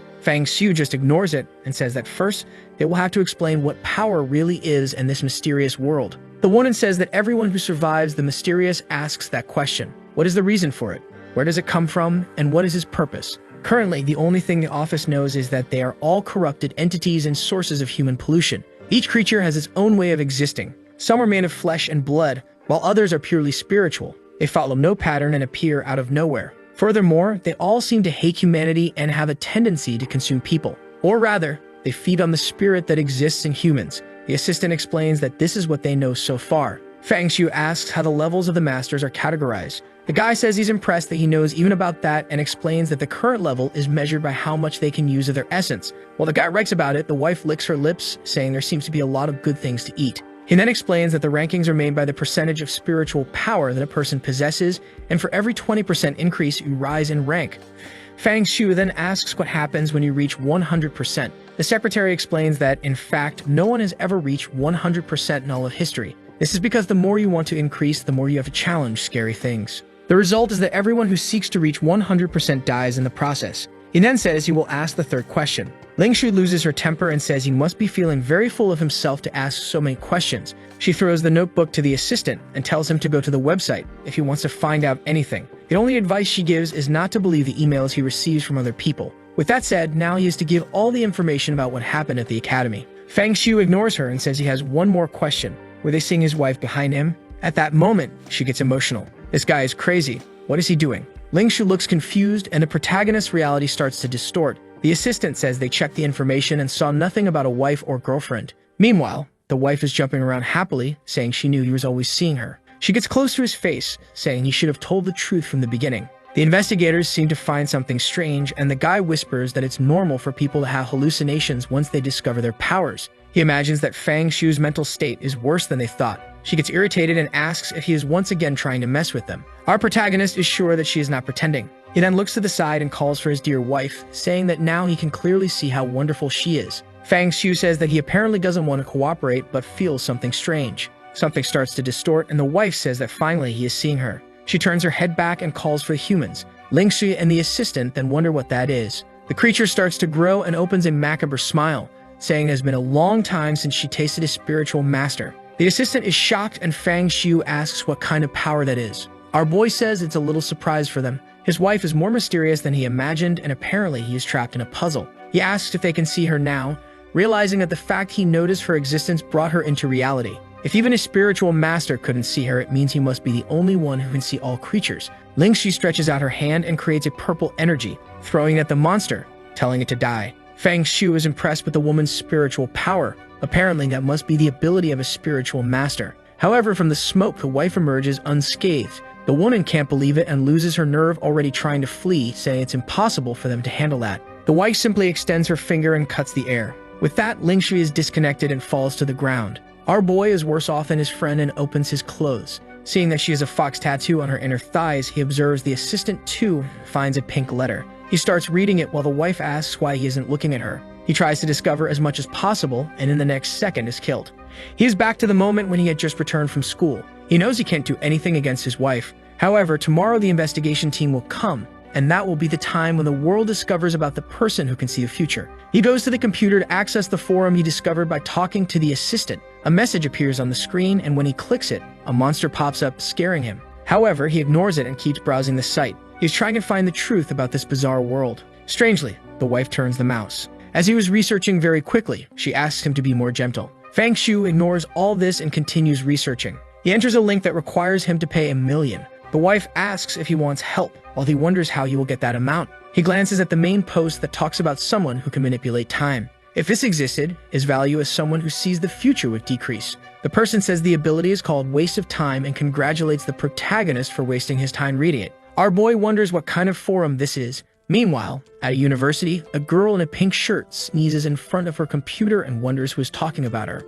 Fang Xiu is trying to find classified information that only that investigator would have access to. The next day, he wakes up having spent the whole night researching more information about the bizarre events. Every time an event occurs, it is classified from rank S to rank D. A rank A plague could evaporate an entire city in one day, and a rank S event could destroy a nation. The problem is that the reason for these things and why they appear remains a mystery to everyone. However, these creatures are always around everyone, but each has its own condition for being materialized in reality. As always, the wife is saying good morning while he thinks that he didn't find anyone talking about seeing creatures in the sky. The goal now is to get money to extract as much knowledge from these forums as possible. Something he also discovered is about peculiar tools that have unimaginable functions, and the reason the scalpel is so strong is that it has been used for many sinister things.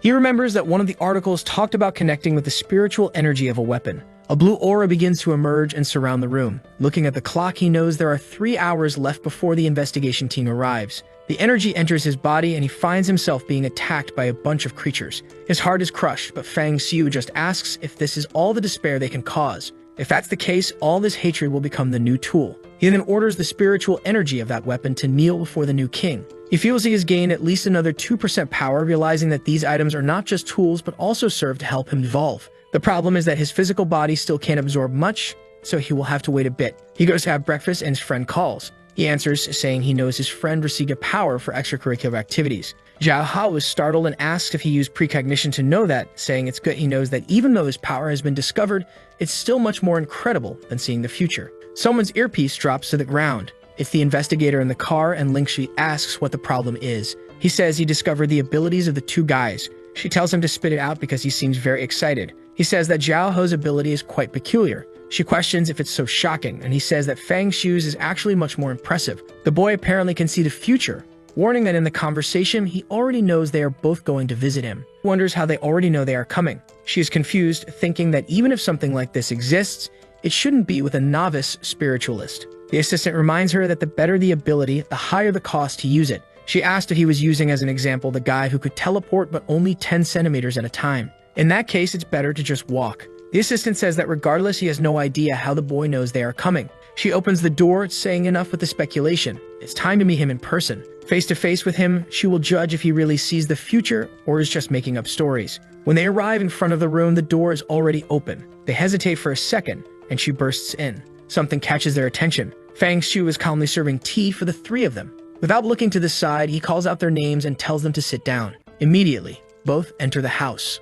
She sits on the sofa, asking how he knows their names and also how he knew they were coming. Fang Xiu immediately says that it's because he can see the future with his eyes. She crosses her arms and tells him to prove it if it's true. Fang Xiu begins to talk about everything they came to do, from trying to find out what happened at the academy to also knowing about Zhao He's powers. The investigator says that all this can be discovered through logical deduction. Fang Xiu laughs and the guy asks if he got any information wrong. Our boy ignores him and questions if anyone else knows besides him that the investigator is in love with Lingxu and that right now he has a love letter in his left pocket. He puts his hand in his pocket and trembles while the women look confused. Fang Xiu says he will quote the letter, warning that it says, "Lingxu, when you are reading this, I will probably already be dead. However, there is something I have always wanted to tell you." The blonde interrupts the sentence and goes straight to the pocket to find it. She pulls out the letter and takes a look, getting scared because it says exactly what Fang Xiu said. After thinking for a bit, she says that's not enough because the letter was written in the past and not the future. He then says that she can control flames and has measurements of 85, 63, and 80.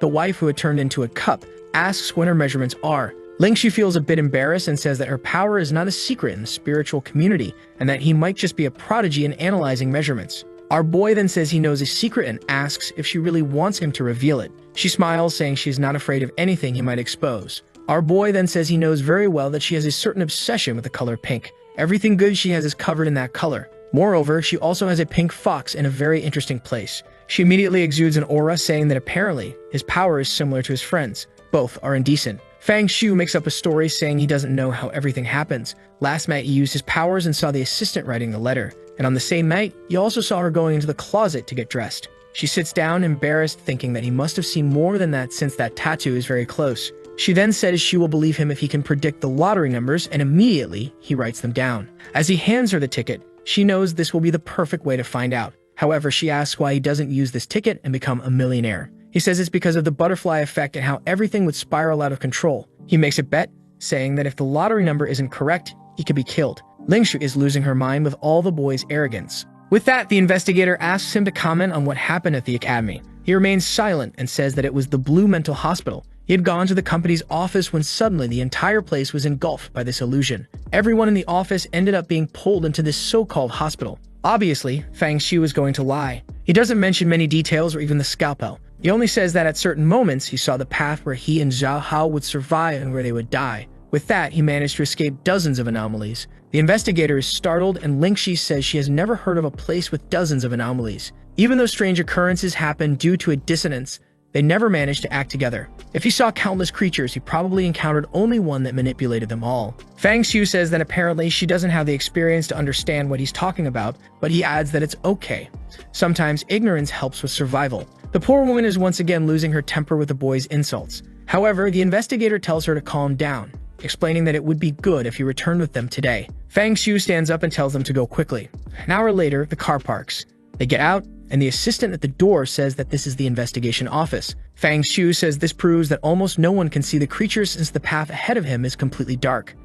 At least in this place, he can discover how to leave a like on this video. Do you all remember how the last chapter ended just as Fang Xiu was staring into the darkness? Since he was the only one who could see that darkness, he was probably the only one who could see the monsters. Now he was anxious for this investigation office not to disappoint him. The trio then climbed the stairs and entered a room. He thought the building above the entrance was probably just a distraction since the real base was in the lower floors. A man walked by on his phone asking who it was, saying he wasn't interested in buying or renting houses or anything like that. At that moment, someone called Fang while the man walked away. There they saw an ordinary office like any other. A man stretched and accidentally bumped into a girl. This led to an argument, with her asking where he thought he was touching and him insisting it was an accident. Ignoring all of this, they went into a room where Fang Xiu sat down and said this place really felt lively. Ling Xiu just told him to stay put and asked Wenji to come with her because they needed to talk to the director. With that, the two closed the door, leaving him alone. He closed his eyes and a strange aura approached his body. Thanks to the supernatural powers and energy he had absorbed from that scalpel,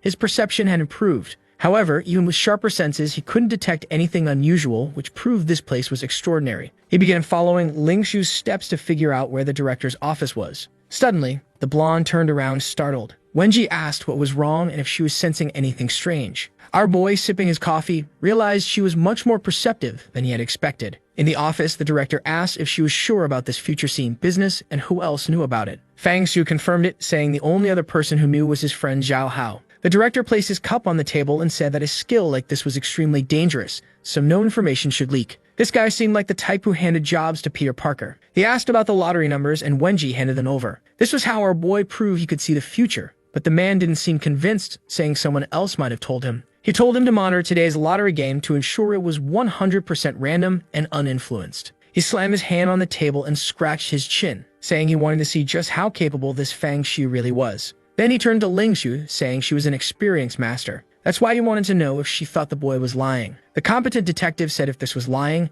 he was an excellent liar. Besides, predicting the future is easy to expose, so it wouldn't make sense for him to try deceiving anyone with it. However, she adjusted her hair, saying that personally, she was sure it was a lie. This was based on her intuition as a woman. The director wiped his hand and said whether it was true or not, they would soon find out. But what intrigued him was the boy's claim about numerous spirits being in the mental hospital. Ling Xu said she believed that was impossible because if so many spirits really existed there, he wouldn't have left alive. As far as she knew, there were two entities in that place. One was the supernatural doctor who killed a person, consumed them, and only then moved again. The other was a creature capable of controlling dreams known as the Nightmare. The Bailu Academy was a fixed supernatural domain, and considering these two monsters, it was at most a rank C region. The director asked how frightening this creature's dreams were. Ling Xu replied they only scared ordinary people. Even the boy Zhao Hao survived by watching some adult videos, so obviously spiritual masters wouldn't be affected. When you understand the creature's ability, surviving becomes easy, unlike with the supernatural doctor. The director said the explanations were enough, and it was time to meet the boy. However, Ling Xu said it was too risky since they didn't know him well yet,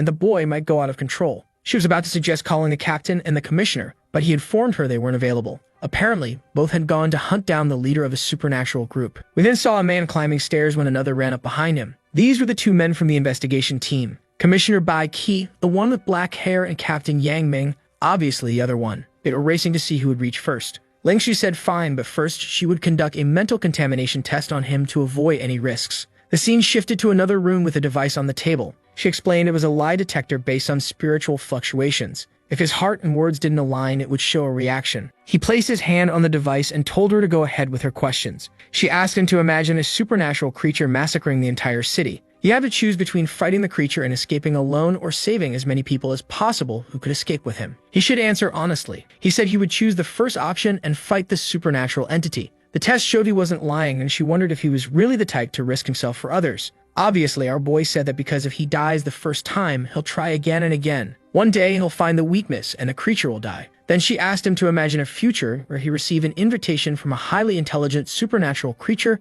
far stronger than any human ever existed. If he accepted the invitation, he would gain unimaginable power and authority. Fang Xiu immediately answered no. She was surprised and then asked what he would do if the creature offered protection to everyone he loved, including family and friends. Once again, he replied no. She then asked what he would do if his family joined the creatures, but he explained that he didn't have a family. She asked what he thought about friends since, as far as she knew, he was Zhao He's colleague. Fang Xiu said that if his so-called friend accepted the monster's invitation, he would no longer have a friend. She then said it was time for the third question. It seemed like many questions were asked, and he remained calm the whole time. Finally, she announced it was time for the last question and asked what he most wanted to do after becoming a spiritual master. He simply replied that he wanted to kill all the supernatural creatures in this world. Once again, she was surprised and lowered her head. She remarked that spiritual masters always had the darkest sides of humanity. In countless instances when she asked these questions, they always talked about killing creatures and gaining as much money, fame, and women as possible. Seeing our boy with such noble ideals, she was even moved to tears, wondering when someone so selfless toward humanity had appeared among the masters.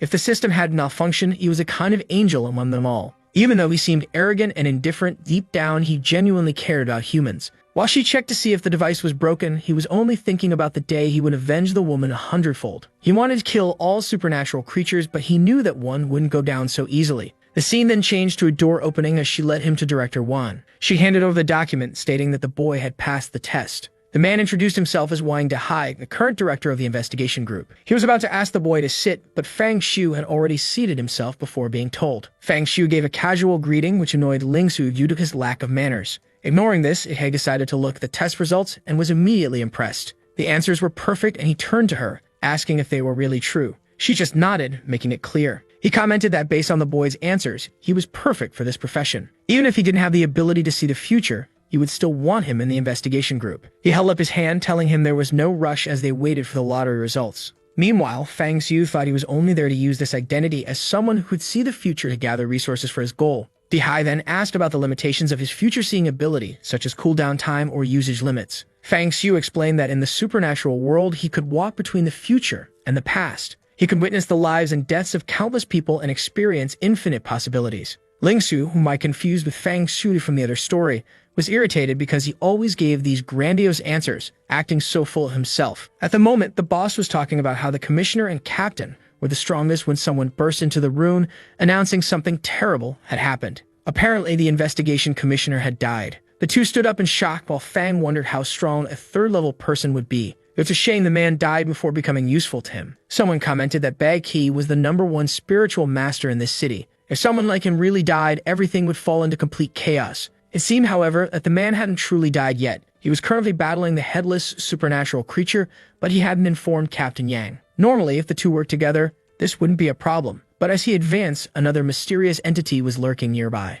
In fact, he really did die because he attacked alone and was caught off guard by the other entity, with blood splattering everywhere. The director slammed the table, demanding to know what the investigation group was doing, being unaware of this other monster's presence. Someone explained they had investigated everything, but this creature appeared out of nowhere, as if it materialized in thin air. The chief sat down, asking where Yang Ming was, and the man replied that he was heading toward Qinbei City. He then covered his face and ordered them to take Fang Xiu to the rest area while telling Shang Lingsu to join him in the conference area. Fang Xiu stood up, motioning for the man to lead the way, who hesitated before complying. Walking through the hall, he overheard people discussing investigations in Kimbei City and something urgent. They mentioned 3,000 spiritual coins and even spiritual incense. He had heard of the incense being produced there, but had never seen it in person. Spiritual coins were a type of metal that could conduct spiritual energy and were used to forge weapons. Meanwhile, spiritual incense could suppress mental corruption. These were prestigious resources that allowed spiritual masters to control their mental states. Goodness, how many times have I said spirit and spiritual? Sitting in the room, Fang Shu wondered how a master like that had died so easily. Not to mention he was attacked by only 2 creatures. He then recalls that the ghost doctor's skin was as tough as steel and normal weapons couldn't penetrate it. Watching the others argue, he thinks about how, in contrast, human skin is incredibly easy to cut. Even with spiritual powers, they were always at a disadvantage against those supernatural creatures. He then stands up and tells the man not to panic. As the man turns around to respond, he takes a blow to the back of his neck. Fang says that the ones at risk in this place are the spiritual masters, not him. Shortly after, the boy is already wearing a suit and looking very stylish. He remarks that it's time to use this chaos to gather some information. In the office, everyone is wondering how someone as strong as Bai Qi could have died. Fang walks through and hears others mention that Bai Qi seemed dissatisfied with the captain selection. Someone else responds that it was inevitable since the current captain, Yang, has a very powerful luck ability. A girl adds that Bai was considered invincible, while Fang notes that having luck as an ability is quite unique and interesting. The blue-haired girl says that on the day of the competition for the captain's position, Bai Kai had a stomachache. Her friend questions why he didn't ask for a break, and she replies that someone as proud as Bai Qi would never do that. As a result, he was forced to fight even with diarrhea. Fang leaves, thinking that all the news here stinks, literally, and none of it is useful. At that moment, someone opens the door, announcing for everyone to gather in the conference room because Yang had arrived. Fang knows this is the perfect moment to get important information. In a large meeting room, the entire office gathers around a massive table. Standing discreetly in a corner, our boy wonders who's bold enough to smoke in a place like this. He looks to the side and sees a man in the corner who seems to be crying. He assumes this is Captain Yang, shaken by Bai's death. Then Captain Dahai speaks up, telling everyone to look at the screen, as it shows the new entity capable of hiding in the shadows. Bai Kai hadn't been able to detect his presence during the fight. No matter how fast he was, he couldn't escape his own shadow. As a result, he was gravely injured and finished off by the headless creature. Yang already killed that same creature, but the shadow entity managed to escape. The meeting's purpose is not only to address this incident, but also to avenge Bai Qi's death. At least amidst all this chaos, there's good news that Yang had advanced to the 3rd rank and is now one of the strongest spiritual masters. Fang knows this means the man has awakened 41% of his spiritual potential. He wonders what effect this will have on the man's luck ability. Yang rises from his seat, grabs his cigarette pack, and sees it's empty. He crushes the pack and turns around, asking if anyone has more. The director reminds him that the city's safety is now in his hands.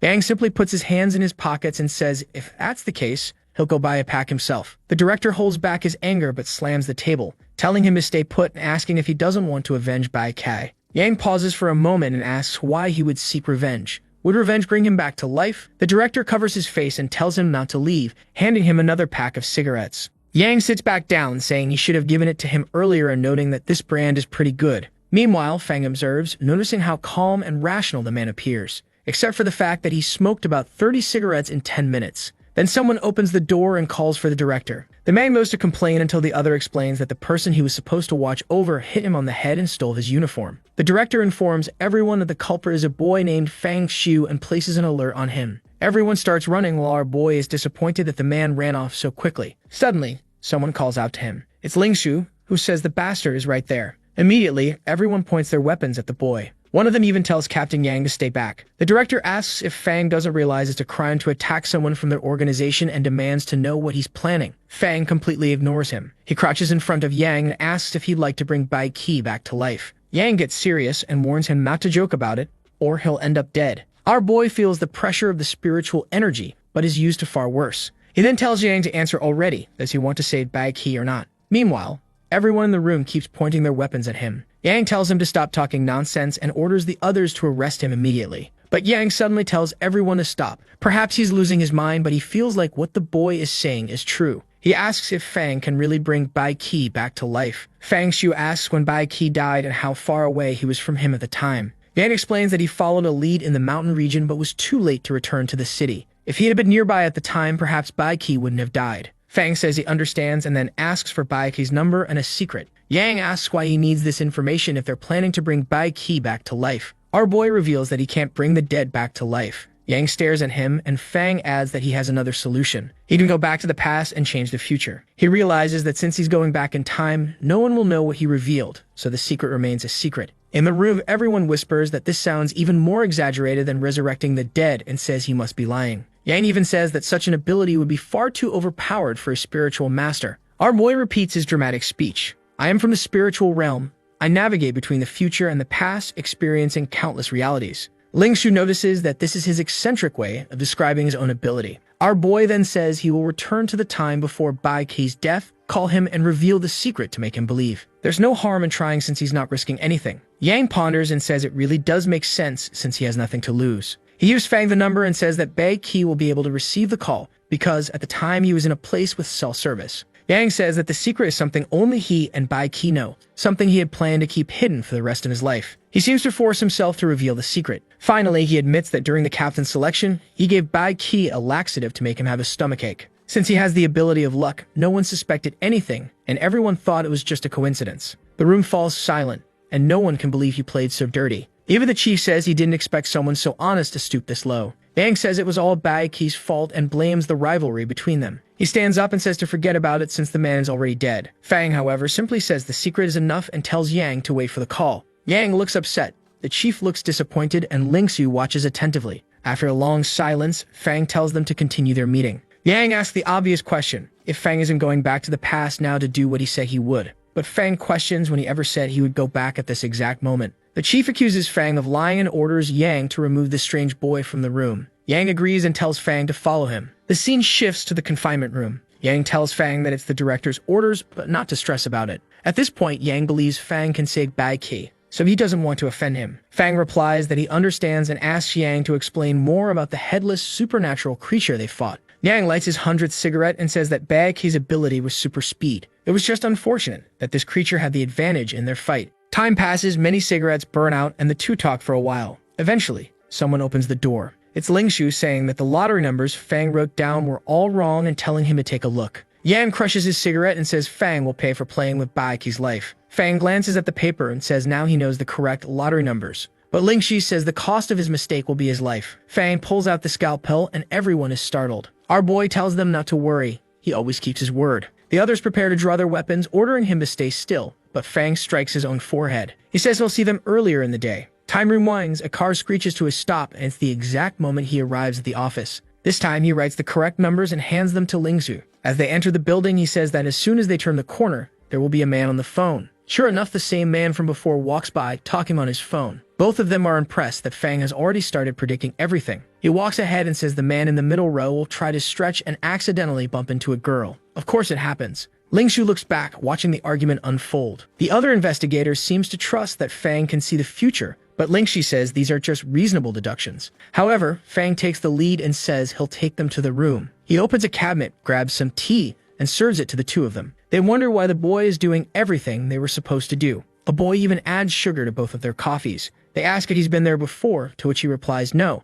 It's just that his eyes see the future. Moreover, Director Wang is free now, so they should let him know. The scene shifts to a car speeding through a forest. It's Wan who receives a call and asks who it is. At that moment, Fang gives him the information that Bai Qi will die in 30 minutes. Yang slams on the brakes and demands an explanation, asking who is speaking. Fang Xiu says he's someone who can see the future and is now working with the association. He says something unexpected will happen in 30 minutes and Bai Qi will be killed by a supernatural entity. Yang tells him to stop joking about people's lives. At this moment, Fang reveals the secret about Yang giving Bai Qi a laxative. Shocked, Yang obviously wants to know how Fang knows this if he never told anyone. Fang ignores him and explains everything that will happen with a headless creature and a shadow entity. He ends the call and Yang realizes it's far too risky not to trust him after this. Yang turns the car around and heads toward Kinbei City. Fang knows that now it's up to Yang to decide everything. Back at the office, Lingsu storms in, kicking the door open, saying it's time for the real truth or lie test. She's sure Fang has been calm so far but won't be able to lie in front of this device. However, Fang grabs it from her, places it on the table, and activates it,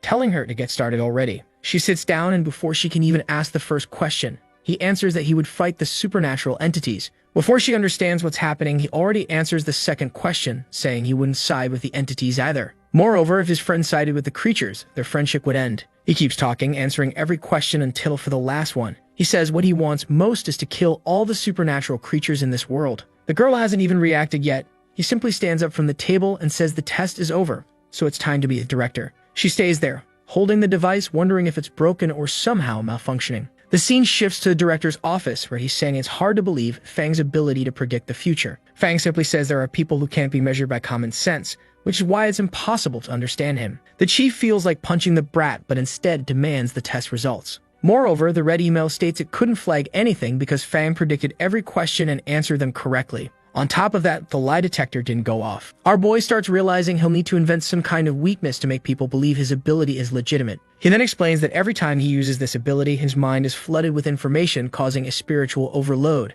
This makes it impossible for him to predict a distant future, and the reason he's using it so much today is to prove he has the ability and to get a spiritual incense. Considering that incense stabilizes spirits, the chief thinks this explanation makes a lot of sense. He then asks Fang what kind of salary he's expecting, pointing out that spiritual incense isn't expensive. Fang says he wants the salary of a second-level spiritual master plus an extra incense every month. Finally, every time they need his abilities, they'll have to pay a bonus. The director says he can agree to part of that, but thinks the bonus is too much. Fang leans back in his chair and says the director doesn't seem to understand the value of someone who can see the future. But he reassures him, saying he has already prepared a big gift for the place. Of course, Wang wants to know what this gift is while feeling an ominous sensation. Fang Xiu smiles and says today's gift is Bai Kei's life. Naturally, the director is startled, slamming the table and asking if Fang is threatening Bai Kei's life. Fang Xiu simply tells him to call Bai Kei right now. The chief glances at Ling Xu, who approaches and places her hand on Fang's shoulder, but he remains confident, smiling. Just as Wang picks up the phone, someone opens the door. The chief goes to scold them, but it's Yang,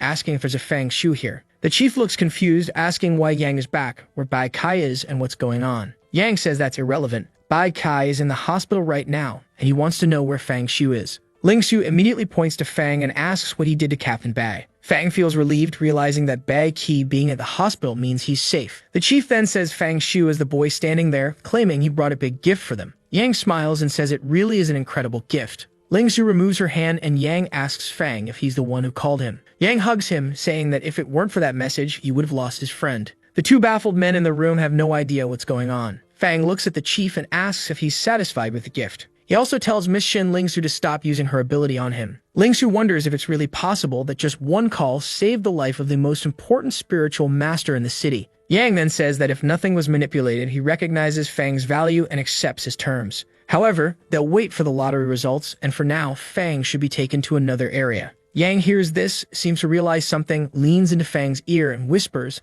that he'll meet him later. In another room, Fang is sitting with Ling Xu. She's thinking that he not only predicted her habits, but also knew about her private tattoo. She feels exposed, as if she has no secrets left in front of him. What she wants to understand is why it always seems like he's staring at her neck. Fang, on the other hand, is thinking that she has a long, white neck, just like his wife. He knows the blood there is warm and wonders if his wife would also bleed like that. Considering she's a ghost, he thinks her blood might feel refreshing if it spilled on him. At that moment, someone opens the door. It's Yang, saying he wants to speak privately with Fang. Ling Xu leaves the room, visibly flustered. Yang sits down and Fang watches him. Yang's expression suddenly changes and he asks if Fang hasn't told anyone about the laxative incident. Fang realizes the director is very cautious about his future seeing ability, while Yang is only worried about his past misdeeds. Fang assures him that so far, no one else knows, but adds that it might change in the future. Yang asks what he means by that, and Fang replies that it means Yang might have to pay a little extra. Yang tells Fang Xiu that he needs to understand that here Yang is the captain, while Fang is just a rookie who just joined. Fang, however, simply responds that Yang should pay him 100 spiritual coins immediately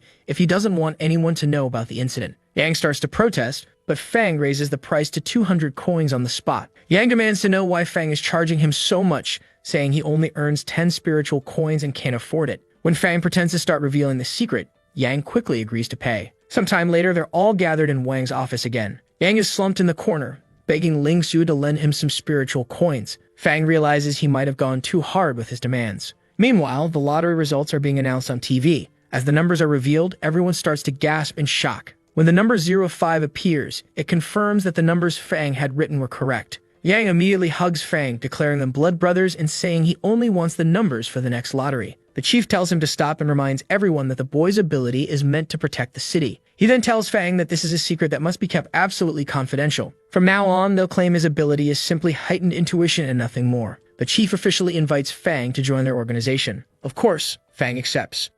Yang then asks how they'll report Fang's information to their superiors. The chief explains that Fang's name will be added to the global list of talents, but details about his ability will remain an absolute secret. Fang Xiu, now with an S-rank ability and the title of the Prophet, is smiling as he considers all the resources and money coming his way. He muses that soon his wife will have an amazing night. Yang remarks that it could be risky if more people find out of Fang's ability. He questions whether it's right to rank Fang as S-class so quickly, accusing the chief of favoritism. The chief insists that Fang's power is far too valuable to keep in this city. He'll need to transfer the headquarters to maximize his contributions. The chief then mentions that Zhao Hao, Fang's friend who also survived the same supernatural location, should join as well. The plan is to keep someone close to Fang Xiu at headquarters, ensuring he remains indebted to the organization. Ling Xiu, however, points out that Zhao Hao's prowess is primarily in certain intimate talents, which she deems too vulgar for this place. The chief seriously replies that it doesn't matter. He's sure such a skill will eventually prove useful. Fang simply says they can do whatever they want. However, he knows very well they want Zhao Hao as a bargaining chip to use against him. He then asks Yang to explain what happened during the incident with Bai Kai. Yang responds that there's no concrete evidence, but it seemed intentional. He explains that he's fought countless spiritual entities, but this one, despite being cloaked in shadows, felt like an anomaly. Moreover, fought like a human. Had he not managed to kill the headless demon and advance to the 3rd level, he wouldn't have stood a chance. Yang adds that the enemy seemed to be holding back because as soon as he advanced, the creature dissipated. He then pulls out a card he found at the scene. Seeing the Ace of Spades, Fang Xiu asks if it wasn't made of mental steel. And why would a supernatural entity use something like that? Wang Dahai remarks that it suggests a spiritual master is behind this, or at least a very powerful organization. This incident isn't simple, and they'll need to think carefully about it. The scene shifts to Fang's apartment, where his wife greets him, saying she missed him after his day at work. He looks at his new identification and tosses some coins onto the table. She praises him, saying her husband is amazing at earning money. Fang, however, is curious,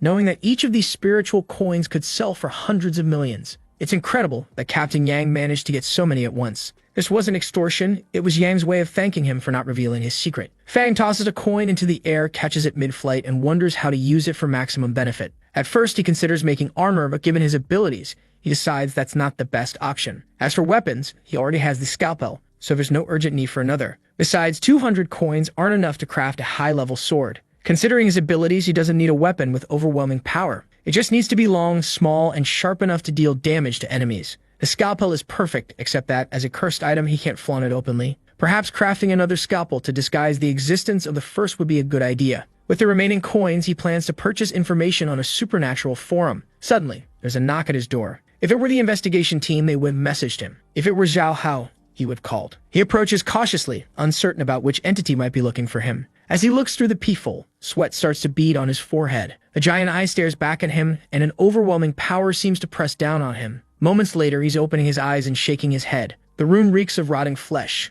Bloody tools surround him, and he wonders where he is. Looking down, he sees chains. It's then he realizes he's sitting in a chair surrounded by a horde of creatures. In front of him was a grinder, and you could hear the sound of impacts nearby. A man was holding a screwdriver, hitting the wall ahead. Suddenly, the lunatic turned toward him, thanking him for finally waking up. All the creatures in the room turned to face Fang Xiu. He recognized the man from his red eyes. This was the person who stared him down right before he passed out. The strange man then remarked that Fang had woken up too quickly. It seemed the new spiritual master was a genius like him. He really got lucky because torturing geniuses was his favorite thing. Fang Xiu remained calm, analyzing that the man's ability was related to his eyes. He knew this man was a spiritual master, had a bizarre appearance, and referred to himself as a genius. Fang asked if the man was Wang Ziteng's cousin and questioned whether the machine was working properly. For those who don't remember, Wang Ziteng was the man from the earlier mission with the girl at the investigation office. The man was impressed. Fang recognized him and confirmed that, yes, he was Wang Ziteng's cousin, Lin Ziyang. Lin Ziyang apologized for the machines being rusty since he hadn't killed anyone in a while. Fang Xiu calmly replied that Wang Ziteng had already mentioned he had a crazy cousin and told him to fix the machine quickly because he didn't like wasting time. Lin Ziyang seemed slightly unnerved but began laughing, saying Fang was truly fascinating. It was just a shame that soon he would die and join his cousin. Fang Xiu simply remarked that the man clearly had a serious problem, all while analyzing that Lin's chaotic and insane behavior matched the descriptions from the forums. Fang then taunted Lin Ziyang, saying the funniest part was how Wang Ziteng clung to his leg while dying. He had stepped on his hand, breaking each bone one by one. The sound of Wang Zi's screams while being killed was delightful. Lin Ziyang clenched his fists, muttering that Fang deserved to die. He promised that Fang would be killed slowly and then turned into food for stray dogs. But Fang Xiu replied that he wasn't afraid, as Lin was just a worthless person going through a spiritual breakdown. It was incredible how useless he was to have been corrupted by so little power. Lin Ziang began cursing, muttering to himself that this wasn't how it was supposed to go. Fang should have been on the floor, kneeling, crying, and begging for his life. Determined, Lin began fixing the machine, saying he couldn't wait to make Fang suffer. When Fang was reduced to nothing, he wanted to see if he'd still act so confident. Lin searched for the cruelest tool in his arsenal. Fang Xiu taunted him, saying he was so useless he didn't even know what tool to use.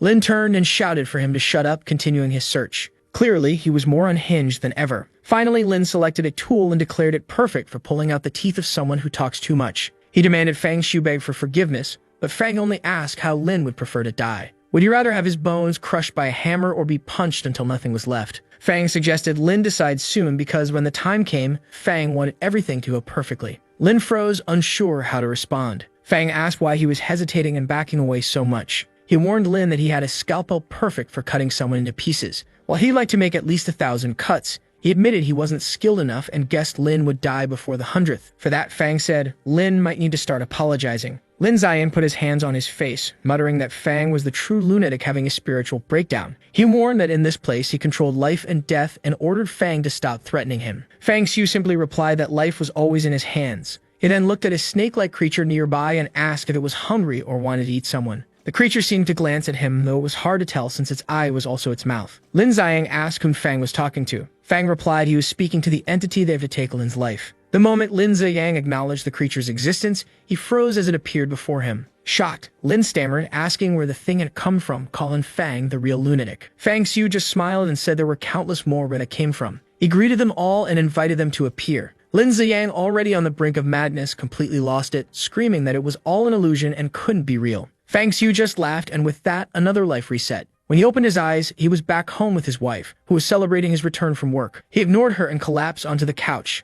The sensation of being eaten alive by countless supernatural creatures wasn't so bad. Another point toward his pain tolerance. At that moment, there was a knock at the door. He grabbed his scalpel while his wife asked if they were expecting visitors tonight. Fang only thought about giving someone the chance to experience a very painful death. At the door, he vowed to fulfill his promise. Peering through the peephole, Lin Ziang could hear footsteps approaching. One glance would be enough to activate his ability. But instead, the scalpel shot through the door, piercing him directly. As soon as Lin Ziang collapses to the ground, he mutters that it hurts, and then passes out, apparently unable to withstand the pain. Fang Xiu opens the door, grabs Ziang by the leg, and drags him into the house. He removes the scalpel from the door and checks if Ziang is carrying anything suspicious. While Fang Xiu examines some documents, his wife asks who this person is that he's brought into their home. After finding some ordinary items, Fang discovers something that emits a faint supernatural aura, a bronze object resembling either a sword or a candelabra. He wonders if it might be a cursed artifact. Fang is impressed that Ziang possesses something so powerful, though it's still not on par with his scalpel. Given how easily Ziang was subdued with a single strike, Fang concludes that he's likely not a level 2 yet. Looking through Ziang's phone, Fang sees that he's part of an organization called the Light Club. It seems this group of low-level spiritual masters seeks spiritual incense to stay calm. Fang notices a delivery order for a warehouse, suspecting that in a previous timeline when Ziang went to make the delivery, he was killed. After jotting down the warehouse address, Fang remarks that now the roles are reversed. It's time to show what real cruelty looks like. He hoists Ziang onto his shoulder and leaves the house. A short while later, Ziang wakes up, disoriented and unsure of where he is. His eye is bleeding and he questions what happened. That's when he realizes he's in the same warehouse. The problem is that this time he's the one tied up. He hears a familiar mechanical sound, the same one he always makes when torturing others. To his side, Fang Xiu comments that Ziang took his time waking up but did so at just the right moment. Fang presses a button and the machine starts, now repaired. Ziang demands to know who Fang is. Fang asks how Ziang doesn't recognize him when he knocked on Fang's door late at night. Ziang screams Fang Xiu's name and Fang congratulates him for remembering. Walking closer, Fang says it's time for the 1,000 cuts. He explains that he left Ziang's eyes intact because he wanted him to see everything that happens. As Fang said before, their lives were always in his hands. Ziang asks what Fang wants and why he's doing this. He insists they've never met and claims he only went to the apartment to invite Fang to join the Light Club. Fang Xiu dismisses this, saying Ziang is wrong. This is about avenging his cousin, Wang Ziteng. Ziang panics, unable to understand how his identity was exposed or how Fang knows about his revenge plan. Ziang tries to justify his cousin's death, claiming Wang Ziteng wasn't a good person, so it doesn't matter that he's gone. But Fang Xiu coldly replies that it's too late for that. Family must stay together. If one cousin dies, the other must follow. With that, the promise begins and Ziang is about to meet his end. Terrified, Ziang screams that it hurts, wondering if his body is being torn apart. In reality, there's only a small cut on his chest. He turns to ask why such a tiny wound hurts so much and what kind of blade Fang is using. But then he starts screaming again as the 1,000 cuts truly begin. Time passes and Ziyang is soon begging for death. Fang Xiu remarks that Ziyang's spiritual energy has finally calmed down. He promises to grant Ziyang the quick death if he answers one question. What is that bronze candelabra and how is it used? Ziyang explains that it can repel supernatural attacks. By injecting spiritual energy and fresh blood into it, the user can defend against any attacks within its range. However, the stronger the attacking creature, the faster the blood is consumed. Fang Xiu then asks how much spiritual energy Ziyang has awakened and why he lost control. Ziyang admits he awakened 20% but lost control while attempting to advance to level 2. The failure locked his body's evolution while his mind became increasingly polluted by spirits. Fang Xiu continues interrogating, demanding information about the Light Club, its members, their abilities, and everything else. Ziyang complies, revealing that the leader of the organization is a second-level spiritual master. 30 minutes later, Ziyang insists he's told Fang everything he knows and begs to be killed. Fang Xiu thanks him for the answers but adds it's a shame they're still far from reaching the 1,000th cut. Desperate, Ziyang screams that Fang is a shameless liar. Fang simply tells him to enjoy the pain. Ziyang screams to the heavens, swearing vengeance and cursing Fang repeatedly. But then suddenly he stops. Fang Xiu notices the silence and asks why the screams have ended. Blue bubbles begin rising from Ziyang's body, traveling toward his head and into his eye. Spiritual energy surges through his body and Fang wonders if this is a complete loss of control. Ziyang appears to be undergoing a mutation. Unsure of what's happening, Fang decides to disable Ziyang's ability to move. He cuts off his limbs and the stumps fall to the floor. Ziyang flinches in shock, lowering his head. Fang Xiu questions whether he successfully interrupted the mutation or was simply too harsh. That's when he hears a strange sound coming from Ziyang's body. Approaching cautiously, he sees the cursed eye emerging from Ziyang's face. Startled, he watches as the entity moves across Ziyang's head. Dark energy fills the room as the creature rises, looking around. Oddly enough, Fang Xiu smiles, saying, "This is quite interesting." The demon locks eyes with Fang and seems to attempt activating its power. Objects fly toward Fang Xiu. He quickly draws his scalpel and slices them midair. The creature, however, dodges and begins climbing up his arm. Rapidly, it ascends toward his face, heading straight for his eyes. Just before it reaches them, he grabs it, preventing it from taking over. However, due to its proximity to his eye, he becomes partially affected. His grip weakens, and the creature leaps onto his head. In that instant, his vision goes dark. The eye that had been staring at the creature seemed to be consumed, leaving a sinister mark on his face. Fang Xiu desperately tries to pull the creature off by its tail, but it slips away. Persistent, he digs at it with his fingers, but the parasite now entrenched in his eye begins interacting with his brain. The creature starts linking itself to his body. Fang Xiu's vision returns, though everything on one side is blood red. It's clear that his eye is completely overtaken by the entity. His eye twitches, rolling uncontrollably, as a voice echoes in his mind, speaking of the King of Spades and the frailty of flesh, hinting at supernatural ascension. The creature declares its intention to seize control of Fang Xiu's body, imprison his consciousness, and trap him in an eternal loop of pain. Fang Xiu laughs and asks if they really think they can make him feel pain, boasting that his tolerance far exceeds that of the creature. The monster threatens that once it takes control, it will devour everyone Fang Xiu loves. But suddenly, the creature finds itself in darkness, confused about where it is. As it sifts through Fang Xiu's memories, it becomes certain this is no ordinary human mind. Fang Xiu's voice echoes, asking the creature if that's all the pain it can handle. He promises to show it the true meaning of suffering. Desperate, the monster attempts to flee, pleading to avoid whatever torment awaits. Then something shatters. Fang Xiu proclaims that with Lin Ziyang's death, he is now the master of the blood pupil. The ability of this cursed eye is to cause a spiritual shock when someone looks into it, creating mental pollution capable of killing unprepared individuals. Additionally, it can induce hallucinations through direct eye contact. Fang Xiu feels a sharp pain in his chest and realizes his spiritual energy has dropped to 5%. Absorbing the blood pupil also absorbed all the energy it possessed. If this is possible, it means he can continue killing supernatural entities and grow stronger over time. The question now is how exactly he consumed the energy. This time was easy since the energy abandoned Lin Ziyang's body and tried to enter Fang's mind. But such opportunities may not arise in the future. Fang Xiu recalls the creature's mention of the suit of spades and wonders if this was part of a larger scheme. The grinder hums and Lin Ziyang takes his final trip. Fang Xiu mutters that he doesn't know exactly who Lin was, but he'll thank him in the next life. He truly fed him to the dogs. Fang considers that the president of the Light Club will likely send someone to retrieve the bronze candelabra. Human relationships are odd. Just because he killed one person, now he'll have to deal with their entire clan. A business card in Lin Ziyang's coat mentions the Black Rose Bar. For now, Fang decides it's time to establish connections before tackling the entire organization. Quick as ever, he's soon at the bar, stepping inside. Scanning the room, he spots several locked characters, including one with green hair and another sipping juice who glares at him. The bartender welcomes him and asks what he'd like to order. Fang Xiu replies that he'd like a black rose with 24 petals. The bartender pauses mid-cleaning, apologizing and saying they don't serve that drink here. Fang calmly clarifies that he's not asking for the drink, he's asking for the flour. The bartender's expression shifts and he asks Fang to follow him. Pressing a button, a door opens, and the man instructs Fang to follow the path where someone will receive him. As Fang Xiu walks down the corridor, he thinks they've hidden themselves well. Turning a corner, he encounters two guards at a door. These people are far more cautious than the investigation office. One of the guards stops him, asking for his membership card and warning that any conflict is strictly prohibited inside. After patting him down, they accept Lin Xiang's card and grant him access, wishing him a good night. Passing through the door, Fang feels a strange sensation. Opening his eyes, he finds himself in a grand hall filled with numerous people. Considering there are fewer than 100 spiritual masters in the entire city, having even a dozen in one place is impressive. A striking woman approaches, asking what he desires for the night. Without hesitation, Fang Xiu states that he wants to kill someone. The scene shifts to a private room with just the two of them. Fang asks how much it would cost to assassinate the president of the Light Club. The woman explains that as the leader of a powerful group and a second-level spiritual master,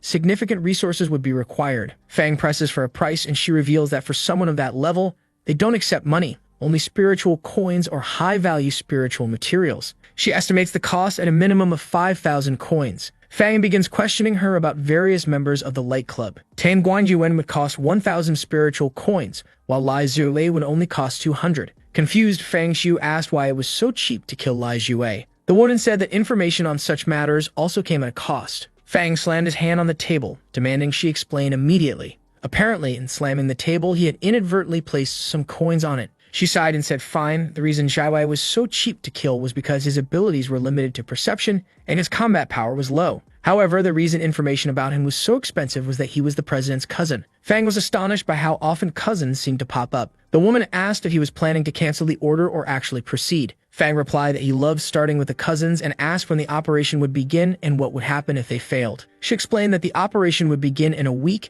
and he would need to install an app called Already Dead to receive confirmation when the target was killed. Suddenly, messages popped up on her phone. She apologized, saying she was swamped with other tasks. If the assassination failed, Fang could either get half his money back or pay a higher price for a stronger assassin. She handed him a contract, assuring him that everything was guaranteed. When he placed his hand on the paper, he felt the energy of a supernatural artifact. She praised his sharpness, explaining that the artifact ensured they could find someone if they failed to pay the remaining balance. Realizing that signing with a fake name wouldn't make a difference, Fang completed the contract. The woman thanked him for his business and said she looked forward to working with him again. Fang walked out of the establishment, clutching his eye and muttering that everything was on track. 200 spiritual coins were a fair price to eliminate a Light Club member. The next day, Yahello learned that Fang Xiu had joined the investigation office. In the director's office, someone mentioned turbulent temples and collaborations with spiritual masters from other areas. Wang Dahai informed Fang that for now, he would continue training with their team. Zhao Hao commented that it was good news Fang wouldn't be transferred yet.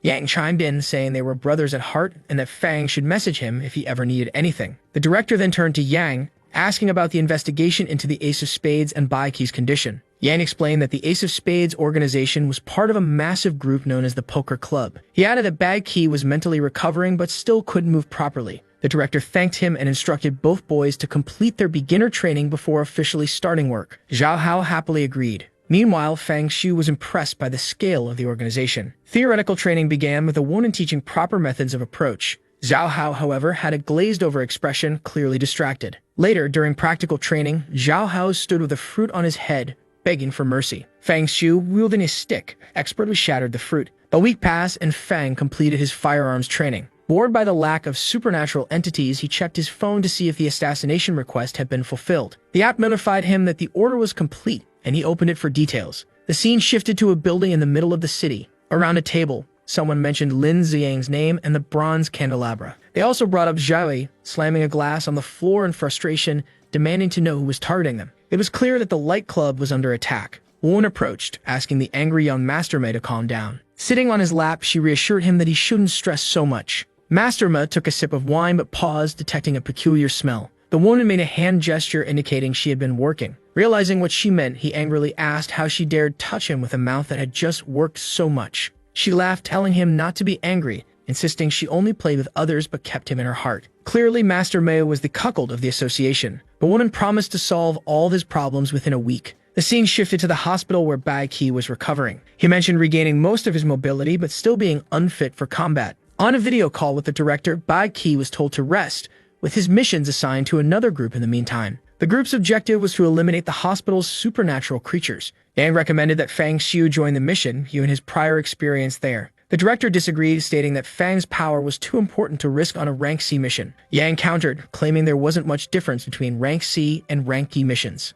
The director retorted that such a distinction only held true for third-level spiritual masters. For most, the difference was life or death. He insisted they remain cautious, especially with the poker club's emergence and Bai Kai still hospitalized. The poor Bai Qi, still recovering in the hospital, comments bitterly that with Yang's absurd luck ability, everyone else will die before anything happens to him. Yang responds defiantly, saying a real man faces challenges head-on, isn't afraid to die. Bai Qi facepalms while the director instructs someone to call Fang Xiu. Face-to-face with the boy, the director informs Fang that he has a very important mission for him. Fang, however, states flatly that he won't accept anything unrelated to supernatural matters. The director then explains that the mission involves investigating a supernatural incident in Blackwater Village. Fang takes the file, remarking that he's never heard of the village. The director explains that it's a remote location in the mountainous region. Due to the difficult terrain, it receives very few visitors. The village is named after a black river that runs through it. The incident involves a string of recent drownings. Initially, these were believed to be isolated events, but villagers now claim there's an entity that grabs people by the feet and pulls them under the river. More recently, something even worse has been happening. People are reportedly sleeping peacefully at home, only to wake up by the river being dragged into the water. After investigations, the entity in the area has been named the Water Spirit, with an initial evaluation of rank C. Fang Xiu finds this quite interesting. The association pays 10 spiritual coins for resolving rank D missions and 100 for rank C missions. With this arrangement of receiving double, this would be enough to buy another hit on a light club member. The director emphasizes that Fang's identity must remain absolutely confidential during this mission. That's why Ling Shu will lead the team. Fang nods, thanking him and saying he understands, all while thinking that he misses using his scalpel. Recently, he's been trying to take revenge on his wife repeatedly. However, she's far stronger than him, resetting the timeline each time, which has taken all the fun out of it. The director, noticing Fang's unusually strong killing intent, wonders why the young man suddenly seems so bloodthirsty. He then informs Fang that, in addition to Ling Shu, he'll also have a partner for the mission, just as Ling Shu has Wan Ho by her side. The director picks up the phone and calls someone named Kexen, telling them to come in. Fang Xiu hears approaching footsteps. Outside the door, someone mutters to themselves, "I can do this." She takes a deep breath and abruptly opens the door. The person entering is Su Kexen, Fang's newly assigned assistant. She greets the director cheerfully. The director introduces Fang to her, explaining that she's there to assist him with his work. However, Fang Xiu isn't naive. He knows she underwent spiritual master training before arriving here. This means when she muttered those words outside the door, she intended for him to hear them, knowing his heightened senses would pick them up. Su Kexen bows politely, introduces herself by name, and mentions that her code number is 1327. Fang Xiu walks past her, telling her not to text unless it's something important and to avoid pointless chatter. Kexen is startled by his reaction, but he simply walks out the door, saying she performed well, but it would be better to tone it down next time. Now I don't know if she's confused about being exposed for thinking he's just crazy. Outside, he receives the friend request and notices she really looks like an average cute girl. However, for her to be in this profession, she was definitely far from that. She sends a message trying to explain there was some misunderstanding, but just then, someone calls him from the side. It's Ling Shu, casually dressed, looking at the girl and telling him to hurry up. In the car, a chubby guy in an orange jacket introduces himself. He's investigator Liu Shui, and his special ability as a spiritual master is teleportation. Zhao Ho gets emotional and says he never thought he'd meet someone with a better ability than his. Shui asks what his ability is, and Zhao Hao feels embarrassed to answer. From the rearview mirror, Ling Shu tells him not to be shy and to just explain his complicated ability. She then says that as the leader, she'll introduce everyone first. She's Fang Xiu with the fire ability, and Shuai already introduced his teleportation ability. Zhao Hao is embarrassed to share his ability because it involves something sexual. The chubby guy laughs, saying he's never met a brother with such a power. He jokes about what kind of combat he'd engage in against supernatural creatures. But the chubby guy stops laughing when Ling Shu says his ability to teleport 10 centimeters per hour is also garbage. Zhao Hao adds that 10 centimeters isn't even the size of the combat tool he uses. The chubby guy retorts, saying nowadays he's evolved to 20 centimeters every half hour. While they're bickering, Ling Shu loses her temper. She creates a fiery explosion, leaving both of them singed, warning that the next person to open their mouth will be thrown into the river when they reach the mission site. Immediately, they apologize and stay quiet. Fang Xiu finds it odd that for a rank C incident, they sent one combatant and 3 others who aren't much help. Either the mission is simpler than he realizes, or the investigation office is short on personnel. For now, he decides not to dwell on it, as everything will become clear once they reach the village. A while later, the car breaks, and they finally arrive at the Blackwater village. Everyone gets out of the car and looks at the village nestled in the forest. Amid a dense black fog, a few moving lights are visible. Fang Xiu notes that there are people ahead of them. Suddenly, someone approaches. An old man holding a lantern asks if she's Miss Chen from the TV station. She says yes and recognizes him as the village head, Wan Yuji. Yuji introduces his grandson Fuji and tells them to come along since they must be tired from the journey. Fang Xiu says he's not hungry, so Yuji offers to prepare some water for them to take a bath. The scene shifts to Ling Su taking a bath, and there's a small mark on her leg that's hard to discern. However, she seems alert about something. She mutters to herself that she'll have to be cautious here at all times. She steps out of the bath and asks if anyone noticed something unusual. The group sits at the table, and Shuai says no. She then tells them to stay alert, and they'll investigate the Black River in the morning. A supernatural force plaguing this place will be found there. But Fang Xiu suddenly utters the word hair. Ling Su turns to him confused, and he explains that everyone's hair quality here is unusually good, especially the chief, who must be in his 80s and yet doesn't have a single white strand. Shulai jokes that the man must be dyeing his hair, but Fang Xiu says he doesn't think that's the case. Ling Su pauses for a moment and admits that Fang Xiu has a point. In a village where everyone has known each other for so long, an elderly man like that wouldn't feel the need to dye his hair. Moreover, he'd have to travel several cities away to do it, which doesn't make sense. She instructs the three of them to sleep in the same room and keep watch. Suddenly, Fang Xiu stands up. Zhao Hao asks what he'll do if he encounters a supernatural creature, but Fang Xiu doesn't answer and just walks out. Outside, he reflects that the problem with staying together is that he won't encounter any supernatural creatures. At this moment, he wants to make it as easy as possible for them to appear. And at this moment, there's something crucial that no one has noticed yet. He looks around everywhere and at the sky, but there isn't a single supernatural creature in the area. Lying in bed later, he remarks that this is the first time he's encountered such a situation since the hospital domain. In that instance, the connection between the supernatural and real worlds caused the creatures to assume physical forms. Perhaps the village is under something similar and the physical creatures haven't appeared yet. One difference, however, is that his phone still has a signal. The night begins to pass. A dark energy then approaches the bed and his feet. In an instant, he seems to be engulfed in darkness. He feels an intense cold and wonders why he's hearing the sound of water. Suddenly, he wakes up startled and turns around, wondering if the creature has appeared. He looks around and sees darkness everywhere. The bed is shaking, and there's the sound of water. Then he grabs his phone and, turning on the flashlight, sees that he is in the river. And of course, it's the Blackwater River. The scene shifts to Ling Shu being hit by a strong flash of light. She wakes up, stands, and asks who is approaching. A voice says it's him. It's our boy with his phone, flashing light at her. She asks when he entered the room and what he plans to do that night. He simply tells her to look around before jumping to conclusions.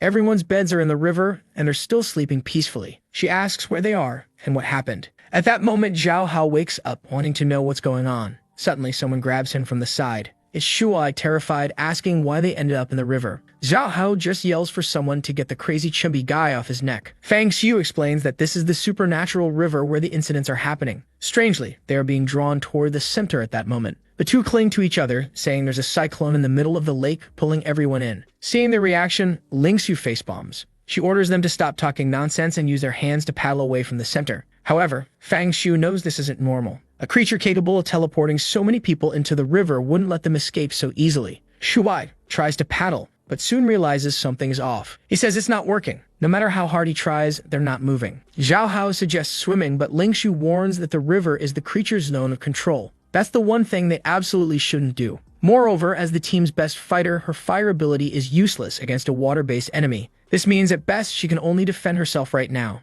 Zhao Hao then asks Fang Xiu what they're going to do since the whirlpool is pulling harder. That's when he notices something strange and asks what Fang Xiu is doing. Our protagonist has a suitcase full of tools. He ties a rope to an end stands and begins swinging it. He prepares a throw and launches it, hitting a tree ahead. The rope secures and he tells everyone to get closer and grab his bed. The mattresses drift together and soon, everyone is holding onto the rope. He starts pulling them all in. Ling Shu is impressed by how calm he is and the excellent decisions he's making. Gradually, they approach the shore and Zhao Hao cheers, praising Fang Xiu's cleverness. However, Ling Shu looks back and notices the whirlpool has vanished. Everyone turns to see that the water is now still. Fang Xiu knows the whirlpool marked where the supernatural creature was located. Either it let them escape or there's another reason. He warns everyone that they'll be attacked soon. Zhao Hao is startled and everyone feels a tremor as Ling Shi suddenly falls onto her bed. She warns that the creature is pulling her mattress. She grabs her phone and moves closer to investigate. Fang Xiu follows her to take a look. In the water, there seem to be shadows, but they might just be part of the vegetation. Suddenly, her expression changes and she unleashes a fire attack toward the lake. That's where the Blackwater River begins flooding her bed. She knows she can't cause damage, but at least she can prevent the creature from dragging them underwater. Suddenly, the mattresses flip and everyone is thrown into the water.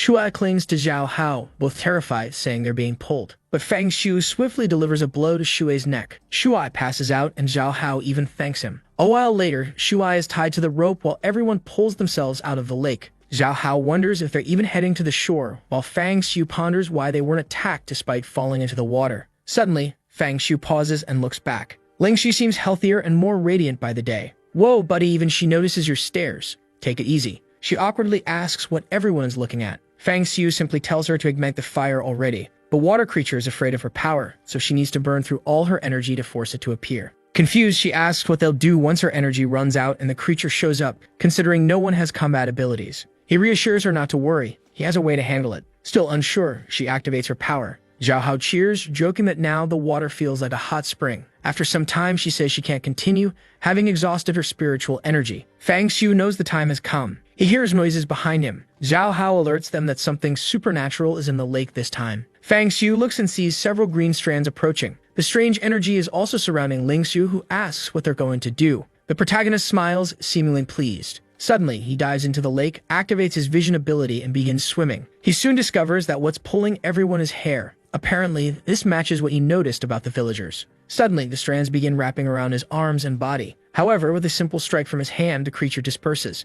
This is the kind of creature he despises the most, one that attacks and then tries to flee. Then he keeps swimming toward the bottom of the lake, pulling out his scalpel as he senses the presence of a monster. Hidden beneath a mass of hair was a woman in a white outfit, her face monstrous and grotesque. He continues cutting through the hair with his scalpel, negating her attacks using his ability. The problem is he's running out of air. He can't surface because she blocked him, so he has to end this here and now. Suddenly, she grabs his neck with hands that feel like they're made of steel. She's choking him, which only makes the situation more intense for him. He counters with another strike, forcing her to feel the pain. As he grins, another creature emerges, a grotesque, goblin-like monstrosity resembling a warped pig. Twisted and bizarre, it demands that he stop. He finds it strange that after only 2 simple attacks, she's already begging for mercy. Perhaps water monsters are particularly fragile, but then the hair tears the woman's head from her body and swims away through the lake. That's when he realizes the body wasn't part of the supernatural entity. He surfaces to catch his breath, informing the others that unfortunately, the creature escaped, and they should all head to the shore. Everyone gets out of the river, dragging Shuai along with them. Ling Xiu mentions someone will have to perform CPR and asks which of the two will do it. Zhao Hao suggests she do it since she's a woman. Fang Xiu steps forward instead. She blushes and asks if he's really not going to hesitate at all. In response, he slaps Shuai on the face, making him immediately spit out water. A strange energy invades Shuai's chest, and he suddenly wakes up in a panic, demanding to know who hit him. Zhao Hao jokes that Shuai was faking unconsciousness just to get a kiss from Investigator Shen. Fang Xiu calmly states there was a corpse underwater, and that the supernatural entity was the hair attached to it. Additionally, the village chief's hair is identical to that of the creature, so they can't return to the village tonight. Fang Xiu mentions the woman's corpse and says that if he alone could fend off the creature, it can definitely be defeated once it recovers. He then calls his assistant, Sukeksen. When she answers, she asks why he's calling so late. He simply tells her to notify headquarters to send a special operations team with a lot of water pumps to this location. She's confused and asks if this is about the mission and why he needs that. He responds that she doesn't need to know why, just inform Dehai that it's his request. He then explains to the group that with water pumps, it'll be easy. The river is wide, but only this section has black water, so they just need to block the flow before it reaches this area. Once dry, dealing with the monster will be straightforward. The three seem skeptical, but admit the plan makes sense. Ling Shui agrees, noting that in an era where spiritual masters are rarer than money, this might indeed be the easiest approach. Fang Shu, however, doesn't care about the easiest or hardest way. If he can make the supernatural creature suffer, he's satisfied. The next morning, outside the village, the campfire burns out and someone announces that the operations team has arrived. Everyone gets up and Fang Shu, already wearing sunglasses, declares it's time to head to Black Lake. As they pass through the village, locals working in the fields wonder if the group is from the city. The women admire Ling Shu, commenting on her beautiful clothes and shiny hair. She blushes, unsure how to respond. Meanwhile, the men observe the villagers' hair, noting that it's just as flawless as the chief's. The operations team has blocked off the area and is setting up water pumps. They begin draining the river, warning Fang Shu to stay back as it's no place for tourists. But he steps forward, showing his credentials. An armed officer informs him of the situation, but a white-haired woman questions whether he's the team leader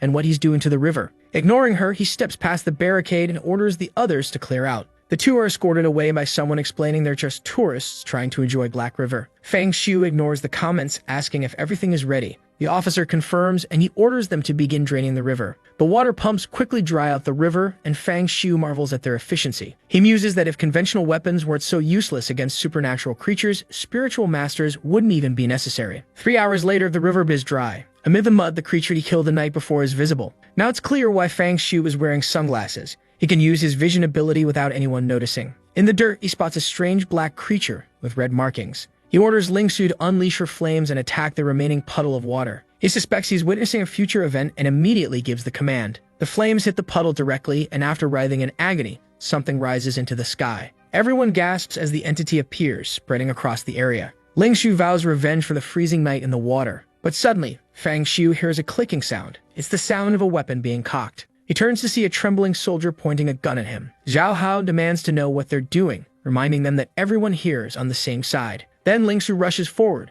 shouting at the soldiers to lower their weapons if they don't want to die. One soldier yells for them to take cover because he can't control his own body. Suddenly, they all begin fire and chaos erupts. It's as if the bloodlust has been triggered. Fang Xiu observes the scene, thinking to himself that perhaps time has reversed again. He glances sideways while the white-haired woman keeps complaining, asking what right he has to take such actions. Using his ability, he notices the soldiers seem like ordinary people, showing no signs of abnormality. Still, to be safe, he neutralizes the two closest to him, shocking everyone. One blow to the neck, and the woman collapses to the ground. He pulls out his scalpel, wondering if he judged too quickly, or if they were indeed just regular people. Regardless, their timing had been far too convenient. Xu He and the rest of the group stand frozen, pointing at him in disbelief, demanding to know why he did it. He declares the soldiers were suspicious and orders everyone to drop their weapons and keep draining the water. Ling Shu, however, counters his command, telling the group not to drop their weapons and suggesting Fang Xiu might have lost control of his spirit. Fang Xiu retorts that if he says someone is suspicious, then they're suspicious.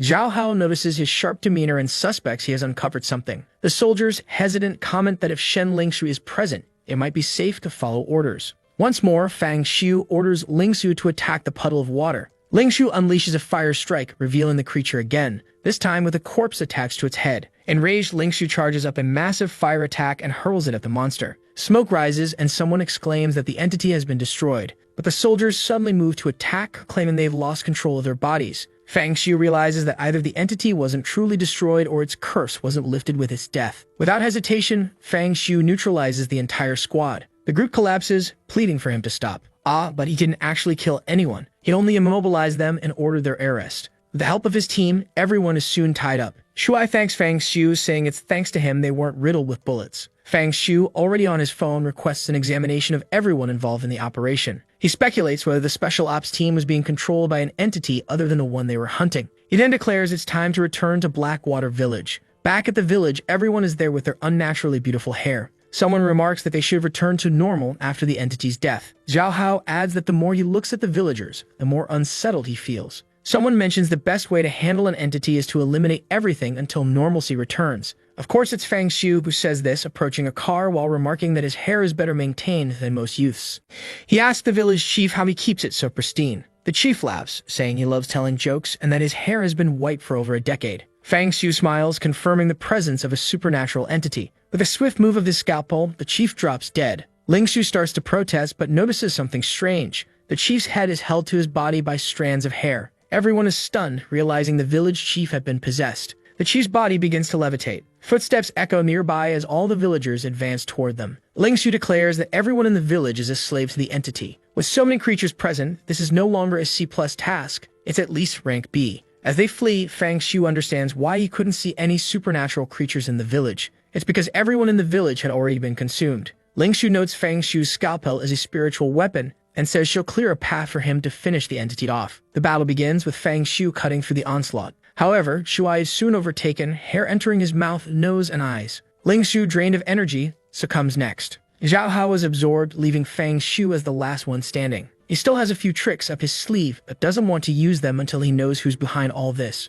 Still, it's clear he won't escape alive if all his allies are already dead. He contemplates taking his own life, reasoning that if he dies, no creature can finish him off. But the deeper he delves, the more the mystery of this place intensifies. He calls Sukeksen, instructing her to alert the operations team to bring gasoline and surround the entire village. The team questions his plan with the gasoline. He bluntly replies they're going to burn the entire village to the ground. The scene shifts to the white-haired woman being used as a chair by an assistant. Another man helps her bathe as she laments how easily Fang Xiu thwarted the seeds she planted in the operations team. Frustrated, she kicks the assistant and says that they'll have to find another opportunity, but are currently trapped in the mountains. The man, annoyed, begins singing a shrill tune, wondering aloud why Fang Xiu refuses to die obediently. Shortly after, all the gasoline barrels arrived. Fang Xiu informs Ling Zhu that there are no longer any living people in the village and that they need to destroy everything there to resolve the incident. She responds that if what he's saying is true, this place is a rank B area, and they would need reinforcements. He stays silent, prompting her to ask what's wrong. He questions how many spiritual masters are even available and how many of them are still beginners. Moreover, when was the last time their judgment had been wrong? He wouldn't take any unnecessary risks. The Blackwater village no longer had any reason to exist. They spent the entire day pouring gasoline until 10 at night. Zhao Hao tells Fang Xiu that there's no spot left where the fire wouldn't spread. He then orders Ling Su to start the task. She activates her ability and flames begin consuming the forest. Naturally, the village is caught in the blaze, quickly engulfed by her powerful fire. The flames are so intense that everything will surely turn to ashes. Zhao Hao hesitantly asks if Fang Xiu is absolutely certain that everyone was a puppet of the spirit. If that weren't the case, this could go down as one of the worst crimes in the city's history. Shuai points out that it's strange no one is screaming despite the intense flames. Meanwhile, Fang Xiu stands there, hands in his pockets, waiting for the monster to reveal itself. He keeps his gaze fixed upward until, amidst the inferno, a creature emerges. Its roar is so deafening that everyone covers their mouths in shock. Fang Xiu grins, saying, "So you finally revealed yourself." The monster strides out from the flames, announcing that it originally had no intention of killing him. But now, after destroying its home, it adds ominously, "You better give like in this video that helps Mamoru make more juicy content for his viewers, activate the cheeky little bell, and I'm out."